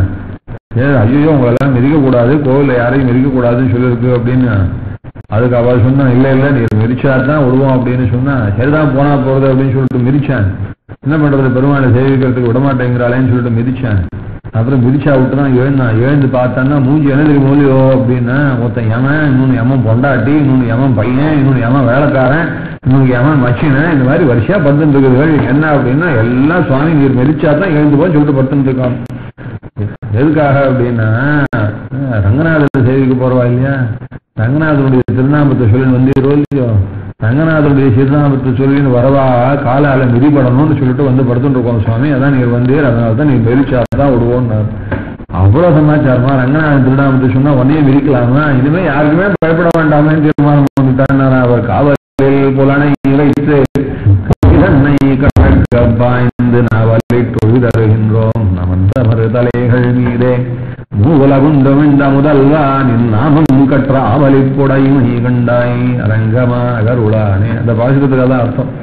காவலில் புலனை வைத்து கலிதன்னை கடக்க பாய்ந்து, காவலில் புலனை வைத்து இந்த கலியுகத்தை எப்படி ஜெயிச்சீர் அப்படின்னா, எப்படி ஜெயிச்சனா என்னுடைய இந்திரியங்களெல்லாம் இஷ்டத்துக்கு மேய விட்டான் அதான் ஜெயிச்சா அப்படின்னா. ஐயோ என்ன சுவாமி கலியுகத்துல இந்திரியங்களை இஷ்டத்துக்கு மேய விட்டான்னா பழக்க முடியுமா, அது எங்கெங்கெல்லாம் இழுத்துட்டு போயிடும் அப்படின்னா பயமே இல்லை அப்படின்னாரா. காவல் கில் புலனை வைத்து ஒரு காவலையும் வச்சுக்காம எல்லா இந்திரியங்களையும் இஷ்டப்படி மேய விட்டா. அது பாட்டுக்கு சினிமா பாட்டு பார்த்துட்டே இருக்கான், சாப்பிட்றதுக்கு பார்த்தா எதவானா சாப்பிட்றதான், அதுல பாட்டுக்கு எப்ப பார்த்தாலும் அது இப்பெல்லாம் வச்சிருந்த காலம் இல்லையா, இந்த காலத்துல ஒண்ணு வச்சுன்னா அது பாட்டுக்கு என்னென்னமோ கேட்டு இருக்கான். எதை வேணா கேட்டு எப்படி வேணா பேசி எப்படி வேணா பார்த்து எத்த வேணா ஷாட்டு இருந்ததான இந்த புலனை வைத்து கலிதன்னை கடக்க பாய்ந்து, கலிதன்னை அப்படி கலிதன்னை அந்த கலிபுருஷன் இருக்கானே, அந்த கலிபுருஷனை எப்படி ஈஸியா தாண்டி வந்துட்டேன் அப்படின்னா, எப்படின்னா நாவலிட்டு ஒளி தருகின்றோம் அப்படின்னு நம்ம சமர தலைகள் மீதே ஓடி வந்துட்டேரா அப்படின்னு நாவலிட்டு ஜெயிச்சுட்டு வந்திருக்கேன் சுவாமி. நாவலிட்டு ஒளி தருகின்றோம் நமன் தவறு தலைகள் மீதே அப்படி ஒளி தருகின்றோம்னா சஞ்சரிச்சோம்னு எங்க சஞ்சரிச்சுன்னா நமன் தவறு நமன் மேலே நமன் தவறு தலைகள் மீது யமன் யமன் பொண்டாட்டி மச்சின மாப்பிள்ள எல்லாரும் பேரும் போய் மெரிச்சுட்டு வந்துட்டாரா. ஏன் அப்படி மெரிச்சுட்டு வந்தீர் எதனால அப்படின்னு, நாமம் கற்ற ஆவலிப்போடமே கண்டாய் உன் திருநாமத்தை சொல்லிட்டு வந்தேன் அதனால வந்து தைரியம் இது அப்படின்னாரு. அரங்கமா நகர் உலா அப்படின்னு அதனால எப்படி இருக்காரு இப்போ அப்படின்னு நாவலின் அமர்ந்தவ மூவல குண்டும் இந்த முதல்வா நின் நாமன் கற்ற மூவல குண்டும் இந்த முதல்வா. ரங்கநாதனை பார்த்தா எப்படி இருக்கு தெரியுமா, ஆழ்வாரை பார்த்தா எப்படி இருக்கு, ரங்கநாதனை பார்த்தா எப்படி இருக்கு அப்படின்னு சொல்றாருங்க. ஆழ்வாரை பார்த்தா எப்படி இருக்கு தெரியுமோ இல்லையோ, அப்படி ரங்கநாதன் ரங்கப்பிரபோ ரங்கநாதா ரங்கா ரங்கா அப்படின்னு சொன்னதுனால அப்படியே அமிர்தம் சாட்டா மாதிரி ஜொலிக்கிறாராம் ஆழ்வார். ரங்கநாதன் எப்படி இருக்காரு அப்படின்னா அவரை மண்ணு தின்ன குழந்த மாதிரி இருக்காரா. மூவல உண்டு இந்த முதல்வா அப்படின்னு மண்ணை சாப்பிட்டு அப்படின்னு சொல்லிவிட்டு என்ன சாட்டா அப்படின்னா அப்படின்னு அந்த மாதிரி ரங்கநாதன் மூஞ்சி எப்படி இருக்குன்னா மண்ணு தின்ன மூஞ்சியா இருக்கான். மண்ணு தின்ன மூஞ்சி மண் தின்ற முகம் போலேயோ உன்முகம் போலேயோ என் முகம் எப்படி இருக்குன்னு அவளை புடவை கண்டாய் அரங்கமான கருளானே. அந்த மாதிரி ரங்கநாதன் அனுபவிக்கிறவா எங்க இருக்கா, சுத்தி இருக்கான். ரங்கா ரங்கா ரங்கான்னு ரங்கநாதனுடைய திருநாமத்துக்கு அவ்வளவு விசேஷமான பெருமை இருக்குன்னு அவர் நெஞ்சாலே அப்படியே வாரிண்டு உள்ளுக்குள்ள விஷயம் இருக்கிற எமிகள் இருக்காளே அவ எப்படி சேவிப்பா அப்படின்னா அந்தர்ஜோதிஹி கிமபி யமினாம் அஞ்சனம் கொஞ்சம் தாண்டி போலாம் என்ன சொல்ற இல்லையா, ஒண்ணுமே தாண்டலன்னா அப்புறம் மாமா என்ன மாமா நீங்க எதை கொடுத்தாலும் இந்த மாதிரி படுத்துறீங்க. அந்தர்ஜோதிஹி கிமபி யமினாம் அஞ்சனம் யோகதிருஷ்டே அந்த கிமபி யமினாம் அப்படி கிமபின்னா என்னது மொழியோ அது இவ்வளோன்னு சொல்ல முடியாது, எதுன்னு சொல்ல முடியாது, ஏதுன்னு சொல்ல முடியாது. அதுக்குதான் கிமபின்னு பேர். கிமபின்னா ஏதோ ஒண்ணுன்னு அர்த்தம். ஆனா ஏதோ ஒண்ணு அப்படின்னா அது ஏதோ சுவாமி அப்படின்னு சொல்ல மாட்டோம். அந்த மாதிரியான ஏதோ இது ஏதோ ஒரு ஜோதிஷ் அப்படின்னு என்ன ஜோதிஷ் அப்படின்னு இன்னும் ஜோதிஷ் தாண்டலையா கிடைச்சல அது சொல்றாங்க. அந்த கிமபி அப்படின்னா ஜோதிஷனா என்ன ஜோதிஷ் அப்படின்னு நம்ம பார்த்துருக்கோம். சுவாமி அக்னி ஜோதிஷ பார்த்துருக்கோம், ஆமா பார்த்துருக்கோம். சந்திர ஜோதிஷ் அதையும் பார்த்துருக்கோம், சூரிய ஜோதிஷ் அதையும் பார்த்துருக்கோம். இதுக்கு மேல இன்னும் நிறையதான் நட்சத்திர ஜோதிஷ் எல்லா ஜோதிஷையும் பார்த்துருக்கோம். இதுக்கெல்லாம் மேலானதான திவ்யமான ஜோதிஷன்னு ஒண்ணு இருக்கு. அதுனா தேவலோகத்தில் இருக்கிறவா அவ மூஞ்சி மவர்கட்டையெல்லாம் அது பிரமாதமா இருக்கும். அது இந்த மாதிரி ஜோதிஷ் இல்லை, அது வித்தியாசமான ஜோதிஷா இருக்கும். அதுக்கு என்ன அப்படின்னா திவ்யமான ஜோதிஷம். தேவலோகத்தில் இருக்கிறவாளுடைய திருமேனியெல்லாம் எப்படி இருக்கும், நம்ம மாதிரியா இருக்கும். அதெல்லாம் ரொம்ப திவ்யமா இருக்கும், அது ரொம்ப பிரகாசமா இருக்கும். சூரியன்லாம் தேவையில்லை, அவ உடம்பு ஆச்சரியமா பிரமாதமா இருக்கும். அந்த மாதிரியான திவ்ய ஜோதிஷன்னு பேரு. இப்படியான ஜோதிஷுக்கெல்லாம் மேலான ஜோதிஷா இருக்கக்கூடியதான ஆத்ம ஜோதிஷன்னு பேரு. ஆத்ம ஜோதிஷ காட்டிலும் விலட்சணமான ஜோதிஷா இருப்பானாம் பெருமாள். அதனால பெருமாள் இதான ஜோதிஷு. அதனால அது எப்படி இருந்தது சுவாமி அப்படின்னா ஐயோ அது சொல்ல முடியாது சுவாமி. ஏதாவது நமக்கு தெரிஞ்ச ஜோதிஷு அப்படின்னு சொல்லலாம். இந்த மாதிரி லோகத்துல இருக்கிறது அக்னி ஜோதிஷன்னு சொல்லலாம், இல்லைன்னா சூரிய ஜோதிஷ் சொல்லலாம், இல்லைன்னா எல்சிடி லேம்ப் லைட்டு இந்த மாதிரி ஏதாவது நமக்கு லோக்கலா எதனா சொல்லியிருந்துக்கலாம். அது வேற ஜோதிஷா இருக்கும். அதனால அந்த லைட்டை பத்தி சொல்ல முடியாது சுவாமி. அதனால பார்த்தது கிடையாது, கம்பேரிசன் கிடையாது, விலட்சணமான ஜோதிஷம். கிமபின்னா விலட்சணமான ஜோதிஷம். அது மாதிரியான இன்னொன்னு ஒப்பிட்டு சொல்ல முடியுமா? ஒப்பிட்டு சொல்ல முடியாது. அது ரொம்ப விலட்சணமா வேற மாதிரியான ஜோதிஷா இருக்கும். அதனால அப்ராகிருதமான ஜோதிஷு. அவெல்லாம் பிராகிருதமான ஜோதிஷ பார்த்து பழகி போயிட்டோம், நமக்கு அதெல்லாம் தெரியாது. அப்ராகிருதமான ஜோதிஷா இருக்கும் அப்படின்னு. அப்படி அப்ராகிருதமான ஜோதிஷா இருக்கும். அதனால தான் நம்ம கண்ணுக்கெல்லாம் தெரியல. ஏன்னா நமக்கு பிராகிருதமான ஜோதிஷ தான் பார்க்க முடியுது. அப்ராகிருதமான ஜோதிஷ நமக்கு எல்லாம் பார்க்கறதுக்கு சக்தி இல்லை. நம்மளுடைய கண் பார்வை அந்த மாதிரி தான் தெரியுமா அப்படின்னு. நாய்க்கு கலரே தெரியாம கலர் பிளைண்டுன்னு சொல்லுவாங்க. நாய் கேள்விப்பட்டிருக்கீங்களா? நம்ம அப்படிதான் சொல்றோம். நாய் கலர் பிளைண்ட் ஆமாமா, பிளாக் அண்ட் ஒயிட் தான் தெரியுமா, அது கலர்லாம் தெரியாது. நாம பார்க்குற இந்த லோகத்தில் இருக்கிற இந்த கலரை பார்க்கறதுக்கு அது கொடுத்து வைக்கல அப்படின்னா அவ கலர்ல கண்ணில் வித்தியாசம் தெரியுறதோ இல்லையோ, இல்லையா? அதான் வித்தியாசமா தெரியுறதோ இல்லையோ. எல்லா ஜந்தும் ஒரே மாதிரி பார்க்காதான். இதுமூலம் எல்லாருக்கும் கண்ணெல்லாம் வித்தியாசமா இருக்கணும். பூனைக்கு எப்படியா தெரியுமோ இல்லையோ டபுள் சைஸ் ஆகும். இதுமூலம் ஒவ்வொரு சாமானும் டபுள் டபுளா தெரியுமா? டபுளா தெரியும்னா ஒரு சாமானே டபுளா தெரியாது. ஒரு கேள்வி ஆண்டவன் கிட்ட எதை பார்த்தாலும் ரெண்டு ரெண்டா தெரியுது அப்படின்னா அப்ப ₹1 காயின் ₹2 காயினா தெரியுதோ இல்லையோ, அப்ப நிறைய பணம் தான் அப்படின்னா அது மாதிரி அர்த்தம் இல்லை. அது பெருசா தெரியும் பார்த்தோம், அது 2 பங்கு பெருசா தெரியும் பார்த்தோம்.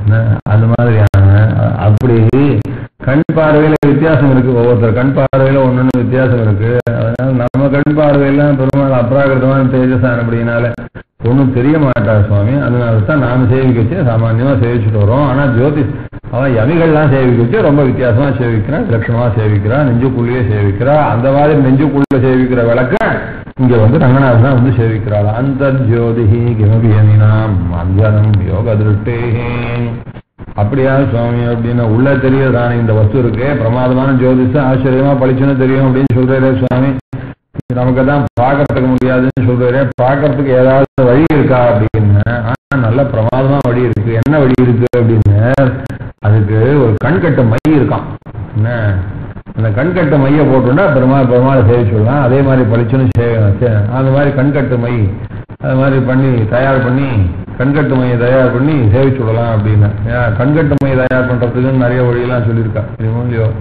கண்கட்டு மையின்னு தயாரிக்கிறதுக்கு அதெல்லாம் நிறைய வழியெல்லாம் இருக்கு. அந்த மாதிரியான வழிகள் ஏதாவது இதெல்லாம் தெரிஞ்சுக்கலாம்னு நம்ம கேரளாவில் போய் தான் காலட்சேபம் பண்ணணும். என்ன சொல்றேன், அங்க போய் ஏதாவது மாந்திரிக கேரளாவில் போய் என்ன எப்படி ஆகும் கண்கட்டு மை தயாரிக்கிறது அப்படின்னு. கொத்தான்னு ஒரு கொடி இருக்கு, கொத்தான் வேரில்லா கொத்தான்னு சொல்லுவா. அந்த கொத்தான் கொடி இருக்கு, அந்த கொத்தான் கொடியினுடைய வேர் இருக்கு, வேர் கண்டுபிடிக்க முடியாதான். அது கண்டுபிடிக்க முடியாது, காட்டாது. அந்த மரமானது எங்க வேர் இருக்குன்னு காட்டாமே கிளம்பிடும். அது அந்த மாதிரியான கொடி தேசியம் சாய்க்கிறார். வேரில்லா கொத்தான்னு சாய்க்கிறார் ரகசியத்திரை சாரத்துல. அப்புறம் பின்னாடி வரும் அது மாதிரி வேரில்லா கொத்தான். அந்த கொத்தானுடைய கிழங்கு எடுத்து அதுலேருந்து அதை காய போட்டு கொளுத்தி அதுலேருந்து கண்கட்டு மை பண்ணலாமா. கண்கட்டு மை பண்ண முடியும் அப்படின்னு சொல்றா. அது தேசியம் சொல்லலை, கண்கட்டு மை வேரில்லா கொத்தான மட்டும்தான் சொல்றாரு.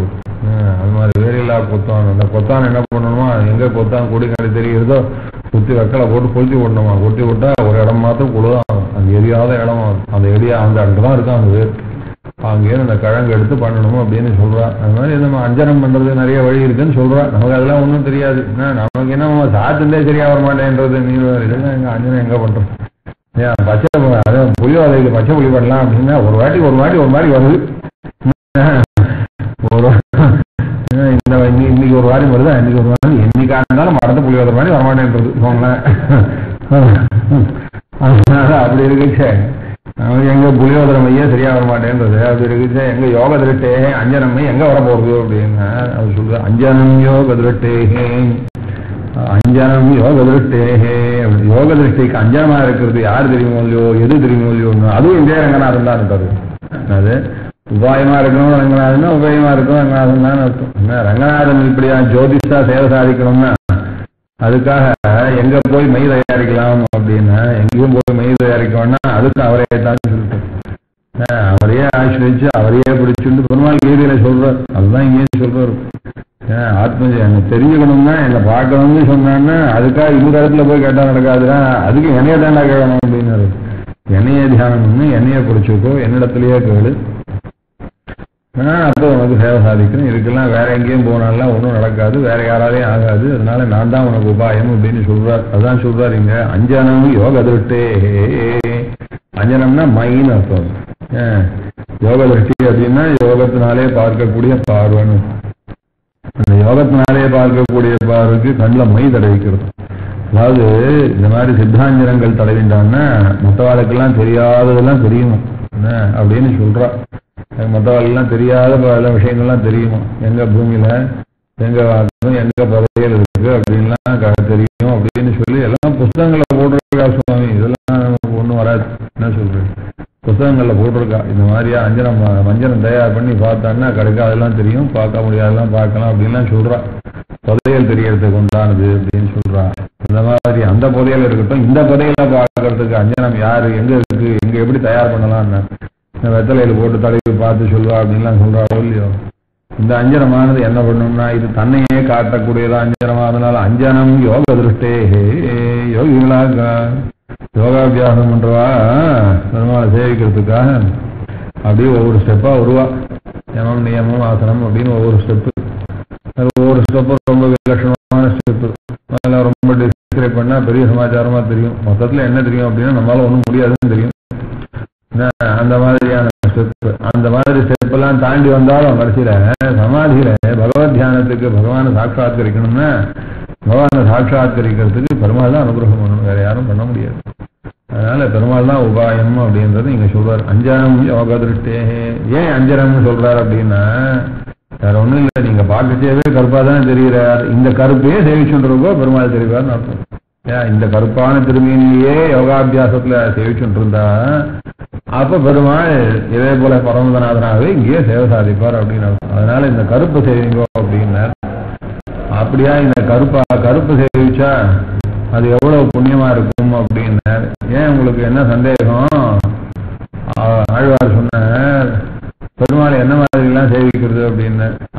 அதுக்கா மதி மதிக்கண்டாய் நெஞ்சே மணிவண்ணன் பாதம் மதிக்கண்டாய் மற்றவன் பேரு தன்னை மதிக்கண்டாய் பேராழி நின்று பெயர்ந்து கடல் கடைந்த நீராழி வண்ணன் நிறம் அப்படின்னு பெருமாள் திருவடியை பிடிச்சுக்கோங்க.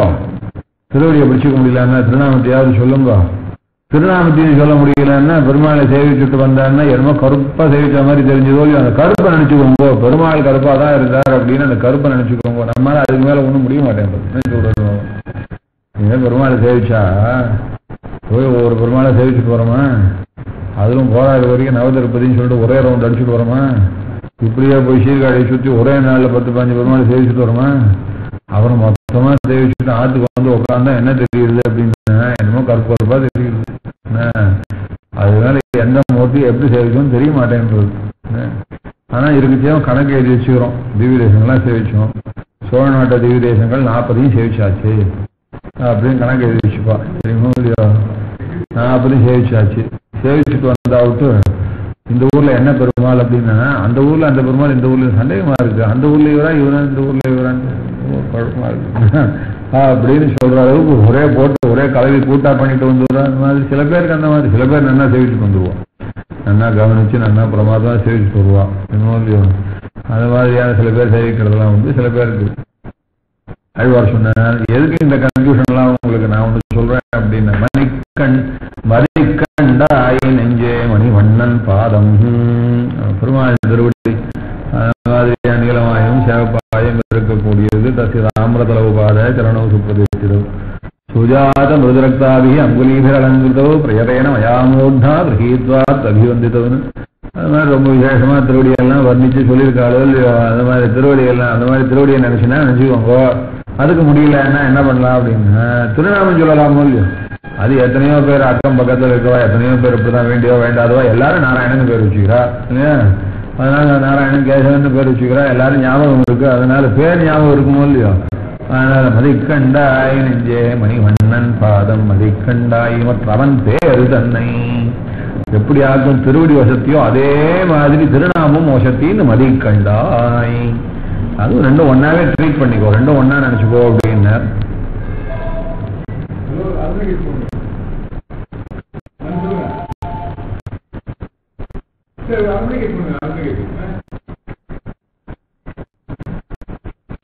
மதிக்கண்டாய் வேராழி நின்று பெயர்ந்து கடல் கடைந்த நீராழி வண்ணன் நிறம் அப்படின்னு பெருமாள் திருநாமத்தை சொல்றதுக்கு கூட என்ன திருநாமத்தை சொல்லலாம் அப்படின்னு அது கூட யோசிக்க வேண்டாம். அப்பப்ப மனசுனால பெருமாள் கருப்பா தான் இருக்கார் பெருமாள் கருப்பா தான் இருக்கார் அப்படின்னு அந்த கருத்தை திரும்பி நீ அப்பப்ப நினைச்சுட்டா போறோம். அதுவே ரொம்ப விசேஷம் தான். திருவடியை நினைச்சுக்கிற மாதிரி திருநாமத்தை சொல்ற மாதிரி அந்த பெருமாளுடைய வர்ணத்தை நினைச்சிருந்தாலும் ரெண்டும் ஒண்ணுதான் மூணு ஒண்ணுதான் அப்படின்னு தகவல் அந்த மாதிரி சொல்லியிருக்க.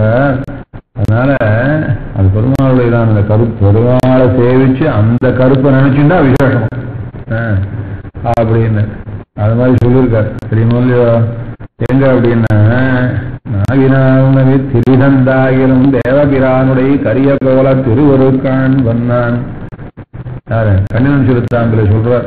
ஆழ்வார் சொல்றார். நான் சும்மா இருக்கேன், எனக்கு பெருமாளை சேவிக்கணும்னு அவ்வளவு ஒன்றும் ஆசை கிடையாது. ஆனா பெருமாளுக்கு என்னன்னா என் பின்னாடியே சுத்தணும்னு ஆசையா இருக்கு. நான் என்ன பண்றது அப்படின்னு. என்ன சுவாமி விபரீதமா இருக்கு, என்ன இருக்கு, ஆச்சரியமா இருக்கு. நமக்கு தான் பெருமாளை சேவிக்கணும்னு ஆசையா இருக்கும், பெருமாளுக்கு தான் நமக்கு சேவை கொடுக்கறதுல ஆசையா இருக்காது. இப்படிதான் லோகம் பூரா சொல்லிட்டு இருக்கு. நீங்க என்ன இப்படி வித்தியாசமா சொல்றீங்களே பெருமாளை சேவிக்கணும் அப்படின்னா நீங்க உங்க ஆசை இல்ல உங்க சேவிக்கு உங்களோட சுத்துறதுக்கு பெருமாளுக்கு ஆசையா இருக்குன்னு நீங்க சொல்றீங்களே வித்தியாசமா இருக்கே அப்படின்னு. ஆமா நான் வித்தியாசமா தான் இருக்கேன், என்ன தெரியுமோ அப்படின்னு. நான் ஒண்ணும் இல்லை, எங்க ஆழ்வார் ரொம்ப பாடுவேன். எல்லா பாட்டும் ரொம்ப சூப்பர் ஹிட்டான பாட்டு. அது சூப்பர் ஹிட்டான பாட்டு அப்படின்னா அது நமக்கு தானே பாடுறதுக்கு பிடிக்கிறதோ இல்லையோ இல்லையா. சூப்பர் ஹிட்டான பாட்டுன்னா உடனே அவ பாட்டுக்கு ஆறுல அவளே பாடிட்டு இருக்கா இல்லையா. நிறைய பாட்டுலாம் பாடுறாளே, அதனால விட்டுருக்கோம். அது நிறைய பாட்டுலாம் பாடுறாளே. அது மாதிரி நான் சூப்பர் ஹிட்டான பாட்டு ஆழ்வார் பாட்டு 4000 சூப்பர் ஹிட் தான். அதனால அப்பப்போ பாடுவேன். பாடினா இந்த பாட்டை நேசிச்சுட்டு பெருமாள் இந்த பாட்டு பாடுற பக்கத்தில் நம்ம இருக்க வேண்டாமான்னு சொல்லிட்டு கூட கூட வந்துடுறாராம். அதான் சொல்ற திரிதந்தாகிலும் தேவபிரானுடைய கரிய கோல திருகுருக்கான் வந்தான் பெரியவன் குருவோர் நகர் நம்பிக்கை ஆளுரியனாய் அடியேன் பெற்ற நன்மையே இன்னிசை பாடி திரிகனே திரிதந்தாகிலும் தேவபிரானுடைய நான் இப்படி பாட்டு பாடுற வழக்கம், ஆழ்வார் பாட்டு பிடிக்கும்ன்றதுனால பாட்டு பாடினா பெருமாள் வந்துடுறாரு. இந்த பாட்டை கேட்டு எப்படி வராரு தெரியுமோ இல்லையோ அப்படின்னு, கரிய போல திருகுரு காண் பண்ணான். அதே நான் அவரை பார்க்கணும் கூட நினைக்கிறது போல, பார்த்தா கருப்பா முன்னாடி வந்து நிற்கிறாரு. பாட்டு பாட ஆரம்பிச்சோடனே கருப்பா நேரம் வந்து நிற்கிறாரு. இவர் எப்படி அவரும் நன்னா பாடுவார், ஆழ்வார் மாதிரி. அவர் நம்மாழ்வார் மாதிரி இவரும் நன்னா பாடுவார். நம்மாழ்வாருடைய டியூன் எப்படி இருக்கும்னா, அவர் ரொம்ப தெய்வீகமான டியூன். தேவகானம் மனுஷகானம்னு 2 விதமான கானம் இருக்கு. நம்மாழ்வார் ரொம்ப தேவகானத்துல பாடுவார். அவர் பாடினா அந்த தேவகானம் அவருக்கும் தெரியுது. உங்களுக்குலாம் என்ன பாட வருது அப்படின்னா, நீங்களாம் ஆரோக்கியில பாடுவார், நீங்களாம் சாரங்கால பாடுவார் அப்படின்னா, எனக்கு என்ன சினிமா பாட்டு தான் வருது. என்ன பண்றது, அவரை மாதிரி இவருக்கு பாட வருது. அதனால அவரை மாதிரி இவரை பாட வருது. அதனால அவர் எப்படி பாடுவாரோ அதே மாதிரி இவர் பாடுறாரா. நம்மாழ்வார்கிட்ட இருக்க மாதிரி இவர்கிட்ட ஆசையா இருக்காராம் ஆழ்வார். பெருமாள் அழகா ஆசையா இருக்காராம். வந்து நிக்கிறாராம். கரிய போல ஒரு கருப்பா வந்து நிக்கிறார் அப்படின்னு.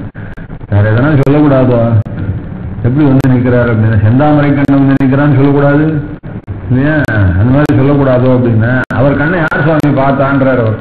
அதனாலதான் சொன்னார் கருப்பா வந்து நிக்கிறாரு அவர் அப்படின்னு.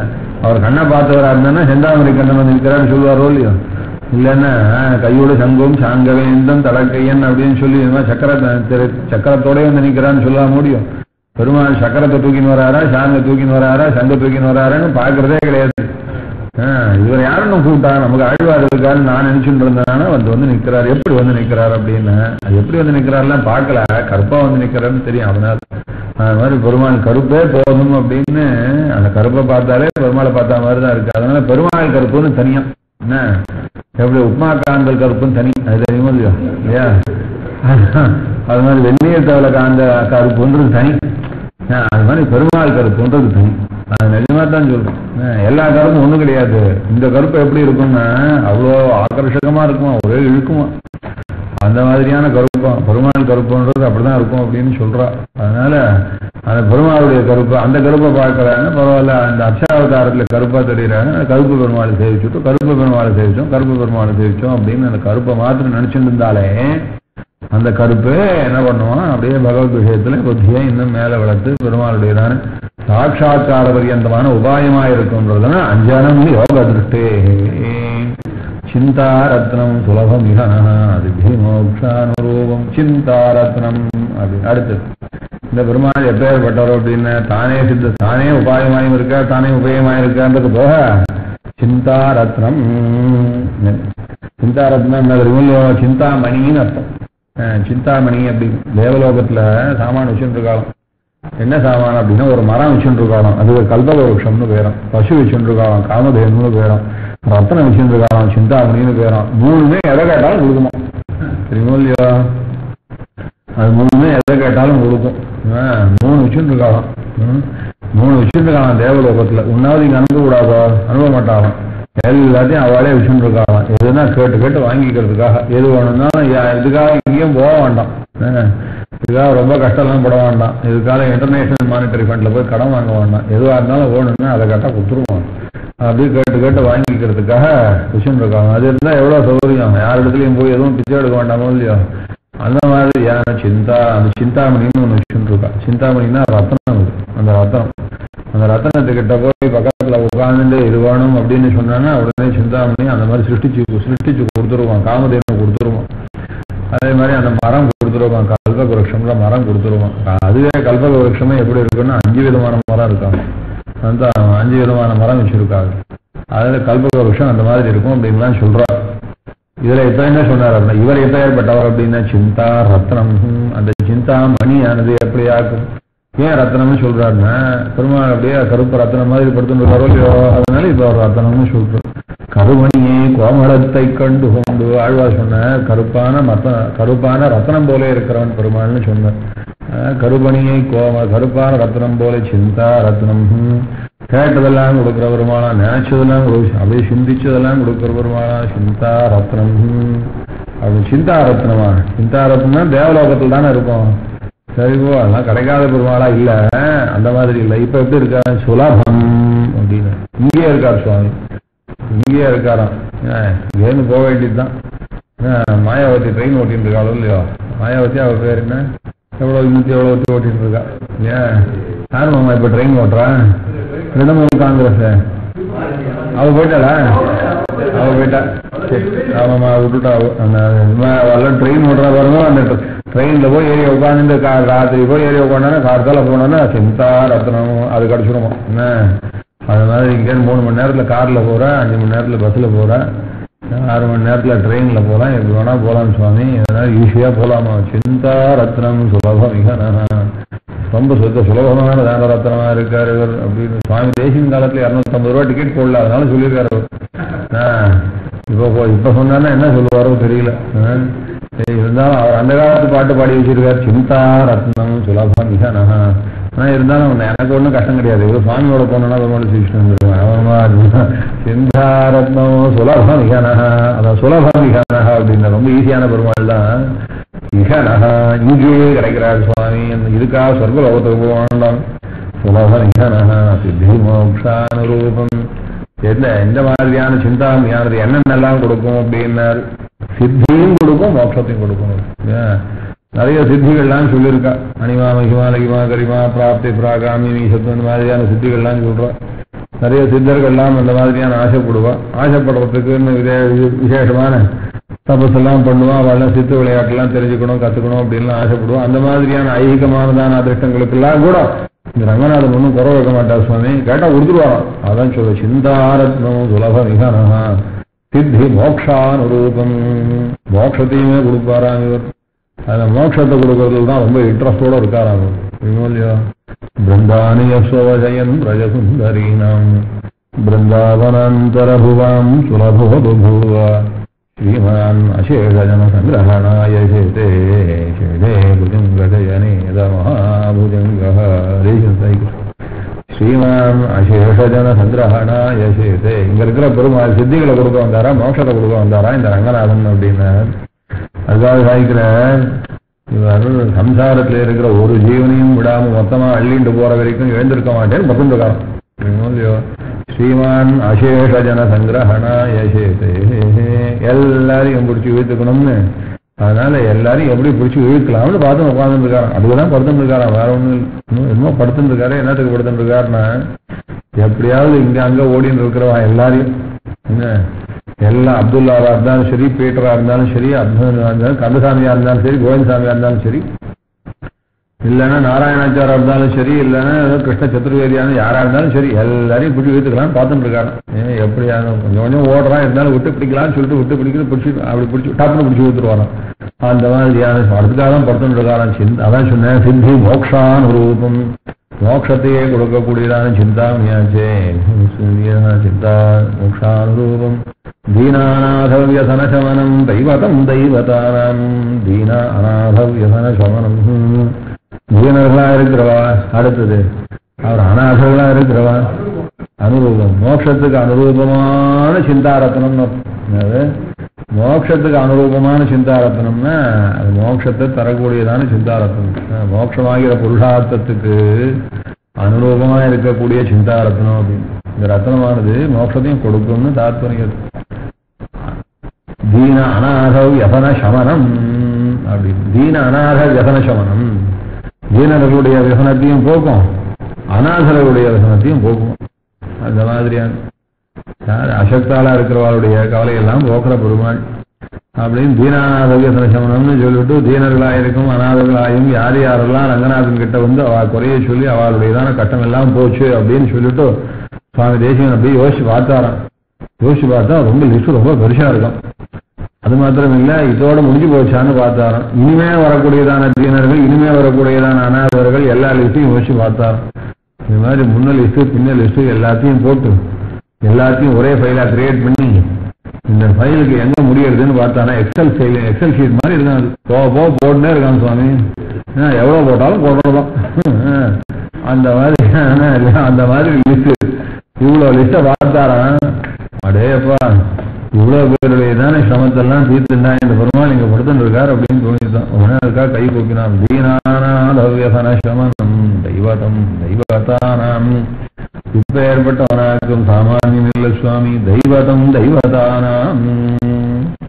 எல்லா தெய்வங்களும் வந்து சேவிக்கிறவாளாம் அப்படின்னு, எல்லா தெய்வங்களும் வந்து கை கூப்புறவாளாம். எப்ப வந்து கை கூப்புறா அப்படின்னு அதான் தொண்டரோடு ஆழ்வார் சொன்னார். காத்தால ஒரு வாட்டி வரா, திருப்பி எப்போதும் எப்ப பார்த்தாலும் ஒரே கும்பலா இருக்கும், ஸ்ரீரங்கத்துல கும்பலா இருக்கும். தெரியுமோ இரவி அந்த அமரர்கள் கூட்டங்கள் இவையோ அறந்தவ முனிவரும் அருதருவிவரோ இந்திரனானையும் தானும் வந்திவனோ அப்படி எல்லாரும் வந்து நிக்கிறாலும். நம்ம கண்ணுக்கு தான் தெரியல, ஆழ்வார் கண்ணுக்கு தெரிகிறது. பார்த்தான்னா பெருமாள் சேவிக்க போனான்னா திருப்பள்ளி எழுச்சிக்காக போனாராம். ஆழ்வார் போனாருன்னா ஒரே வாசல பார்த்தான்னா எங்க பார்த்தாலும் ஒரே மாடுகளும் மிருகங்களுமா நிக்கிறதான்.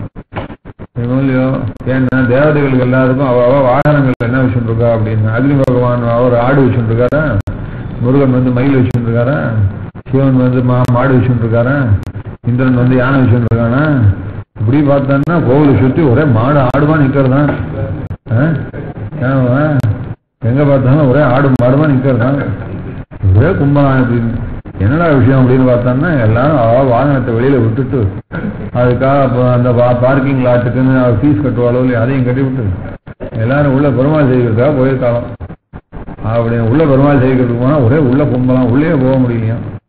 சரி என்னடா அது உள்ள போக முடியலையா, நம்ம எப்பதான் உள்ள போக போறோமோ அப்படின்னு சொல்லிட்டு, தெய்வமே நான் உன்னை எப்பதான் சேவிக்க போறோமோ தெரியுதுன்னு ஆகாசத்தை பார்த்தா அங்கேயே ஒரே கும்பலாம். என்ன உள்ள இடம் இல்லாம அவெல்லாம் மேல நிற்கிறான், நம்ம தான் தரையில் நிற்கிறோம். அந்த தவறர்கள் கூட்டங்களி வயோ அருந்தவ முனிவரும் அருதரமிவரோ இந்திரனானையும் தானும் வந்திவனோ, இந்திரன் ஆணையும் தானும் வந்திவனோ எல்லாம் வந்திருக்கும். எதுக்காக சுவாமி அவனா யானையோட வர பூனையோட வர சும்மா இருக்க கூடாதா அப்படின்னா, எல்லாரும் அவ வண்டி வாங்கினான்னா வண்டி நல்லா இருக்கணும்னு சொல்லிட்டு பெருமாள் கிட்ட போய் அவ பிரார்த்திப்பாளம். அது மாதிரி என்ன வாங்க போறேங்க வாங்கினாரா சொல்லிட்டு புக் பண்ணிருக்காரா, வண்டி நல்லா இருக்கணும் அப்படின்னு சொல்லிட்டு. ஆமா அப்போ அந்த வண்டியெல்லாம் அதுக்கு நோய் இல்லாம இருக்கணுமோ இல்லையோ, இல்லைன்னா ஃப்ரீயா போக முடியாது. அங்கங்க பஞ்சர் ஆயிடுச்சுன்னா அப்புறம் நமக்கு தானே கஷ்டமா இருக்கு. அதனால அது சௌக்கியமா இருக்கணும்னு சொல்லிட்டு அதையும் கூட்டு வந்து ரங்கநாதன் சேவிக்கட்டும்னு சொல்லிட்டு கூட்டு வந்திருக்காளாம். அதனால இந்திரன் ஆணையும் தானும் வந்து இவனோ எம்பெருமான் கோயிலின் வாசல் சுந்தரர் நெருக்க விச்சாதரரும் இயக்கரும் மயங்கினர். இப்படி தெய்வங்கள்லாம் வந்து கைகூப்பக்கூடியதான பெருமாள் ஆச்சு. தெய்வதம் தெய்வதானாம் திவ்யம் சக்ஷுஸ்ருதி பரிஷதாம் திருஷ்யதே ரங்கமத்தியே. இப்ப ஏற்பட்டவனான வசந்ததான தத்துவமாக்கும். எப்ப ஏற்பட்ட தத்துவம்னா இதுக்கெல்லாம் நம்மளால சொல்லி விளக்க முடியாது. ஒண்ணுன்னா இதுக்குன்னு ஒரு கூட்டம் இருக்கு. அந்த கூட்டத்துக்கு என்ன பேர் அப்படின்னா அதுக்கெல்லாம் வேதா கூட்டம்னு பேரும். வேதம் இருக்கு, அதான் அதனுடைய வேதம் இருக்கு. அதை பெண்ணா சொல்றாரு ஸ்ருதி பரிஷதாம் அப்படி. ஸ்ருதினா வேதம்னு அர்த்தம். அதே ஸ்ரீலிங்கமா சொல்றோம். சம்ஸ்கிருதத்துல ஸ்ருதி அப்படின்னு சொன்னா அது ஸ்ரீலிங்க சப்தம். அதே சமயம் வேதா அப்படின்னு சொன்னா புல்லிங்க சப்தம். அது ஸ்ரீலிங்க சப்தமா சொல்றாரு. ஸ்ருதி பரிஷதாம் திருஷ்யதே ரங்கமத்தியே அப்படின்னு. ரங்கம்னா என்ன, சபான்னு அர்த்தம். சபான்னா என்ன அப்படின்னா சினிமா தியேட்டர்னு அர்த்தம். சினிமா தியேட்டருக்கு எந்த கும்பல் ரொம்ப வருது அப்படின்னா ஹீரோ நல்லா இருந்தானா லேடிஸ் கும்பல் தான் நிறைய வருமா. அதனால சொன்னாரா ஸ்ருதி பரிஷதாம் திருஷ்யதே ரங்கமத்தியே. ஸ்ருதிங்கிறதான பெண்ணாக்கும் ரொம்ப கூட்டமா வந்து சேவிக்கக்கூடிய ஹீரோவானவர் யாருன்னா ரங்கநாதனாக்கும். அந்த ரங்கநாதனை எங்க சேவிக்கலாம்னா தியேட்டர்ல போய் சேவிக்கலாம்னு இருக்கும். அந்த தியேட்டர் எங்க இருக்குன்னா பிரணவாகார விமானத்துக்கு இருக்கும். அந்த மாதிரியான திவ்யம் திவ்யம் சக்ஷு ஸ்ருதி பரிஷதாம். அந்த ஸ்ருதி பரிஷம் இல்லையா, எல்லாரும் என்ன சொல்றா அப்படின்னு இந்த ரங்கத்துல இந்த சினிமா தியேட்டர்ல பெருமாளை சேவிக்க வந்த இந்த லேடிஸ் கும்பல்னு சொல்லும்படியான ஸ்திரீகளுடையதான பரிவாரமான வேத கூட்டம் இருக்கு, ஸ்ருதி பரிஷத்து இருக்கு, அந்த வேத கூட்டம் இருக்கு. அந்த வேத கூட்டம் எல்லாம் என்ன சொல்றது இந்த பெருமாளை என் கண்ணுன்னு சொல்றோம். ஹீரோ அப்படி சொல்லுவா சில பேர். ஹீரோ ரொம்ப பிடிச்சோம்னா ஐயோ என் கண்ணு. அந்த மாதிரி யாருக்கும் திவ்யம் சக்ஷு ஸ்ருதி பரிஷான்னு அந்த ஹீரோ பெண்களுக்கெல்லாம் கண்ணு மாதிரி இருக்கா. ஸ்ருதி பரிஷாம் அந்த வேதமாகிற பெண்கள் உண்டு. அந்த பெண்களுக்கெல்லாம் கண்ணு போல இருக்காராம் பெருமாள் அப்படின்னு. ஏன்னா அவ்வளவு விஷமான பெருமாள். அது மாத்திரம் இல்ல, ஸ்ருதி பரிஷதாம் திவ்யம் சக்ஷு அப்படி ரெண்டாவது அப்படி திருப்பி போட்டார். அது என்ன திருப்பி போட்டார் அப்படின்னா அது திருப்பி போட்டார். அந்த ஸ்ருதி பரிஷதாம் ஸ்ருதி பரிஷத்து அந்த பெண் வேதமாகிற பெண்கள் உண்டு. அந்த பெண்களை பார்க்கறதுக்கு வேண்டியதான திவ்ய சக்ஷு. அப்படி ரெண்டு அர்த்தம் உண்டு. அதாவது ஸ்ருதி பரிஷத்தாகிற வேதமாகிற பெண்களுக்கு கண் போல இருக்காருன்னு ஒரு அர்த்தம். அப்புறம் இன்னொரு அர்த்தம் என்ன அப்படின்னா, அந்த ஸ்ருதி கூட்டமாகிற பெண்கள் இருக்காளே, அந்த பெண்களை பார்க்கறதுக்கு வேண்டியதான திவ்யமான கண் யாரு அப்படின்னா இந்த ரங்கநாதன் தான். ரங்கநாதனை சேவிச்சுட்டு வேதத்தை சேவிச்சா ஓஹோ இந்த பெருமாளை தான் அந்த வேதம் சரியா சொல்லிருக்குன்னு தெரியும். இல்லைன்னா ரங்கநாதனை சேவிக்காம வெறும் வேதத்தை சொல்லிட்டு இருந்தான்னா பெருமாளை சரியா சொல்றதுன்னு புரிஞ்சுக்க முடியாது. அதனால முதல்ல பகவத் பக்தி வரணும், அப்புறம் வேதத்தை சேவிக்கணும். அப்புறம் வேதத்தை பகவத் பக்தியோட சேவிச்சா பெருமாள் தெரிவார். அது மாதிரி அர்த்தம் இருக்கு. ரங்கநாதனை சேவிக்காதவாளுக்கு வேதார்த்தம் சரியா வராது. ரங்கநாதனை சேவிச்சா விட்டு வேதத்தை சரியா சேவிக்க ஆரம்பிச்சோன்னா வேதத்திலேருந்து ரங்கநாதன் இன்னும் படிச்சுன்னு தெரிவார். அந்த மாதிரி ரொம்ப பரஸ்பரம். அது மாதிரி திவ்யம் சக்ஷு ஸ்ருதி பரிஷதாம் திருஷ்யதே ரங்க மத்தியே. அது என்ன தெரியுமா? திவ்யம் சக்ஷு ஸ்ருதி பரிஷதாம். அந்த வேதமாகிற பெண்களை பார்க்கறதுக்குன்னு நல்ல ஆச்சரியமான வசந்தமான கண்ணாடி யாருன்னா பெருமாள் தானா. சரி மூலியோ சில பேர் என்ன பண்ணுவா தெரியும், மூலியோ அப்படின்னு கூலிங் கிளாஸ் போட்டு வந்துருவா. எதுக்கன்னா எந்த பண்ண வேணா பார்த்துட்டே இருக்கலாம், தெரியாது போருங்க. ஏன் அது மாதிரியா அது ரங்கநாதன்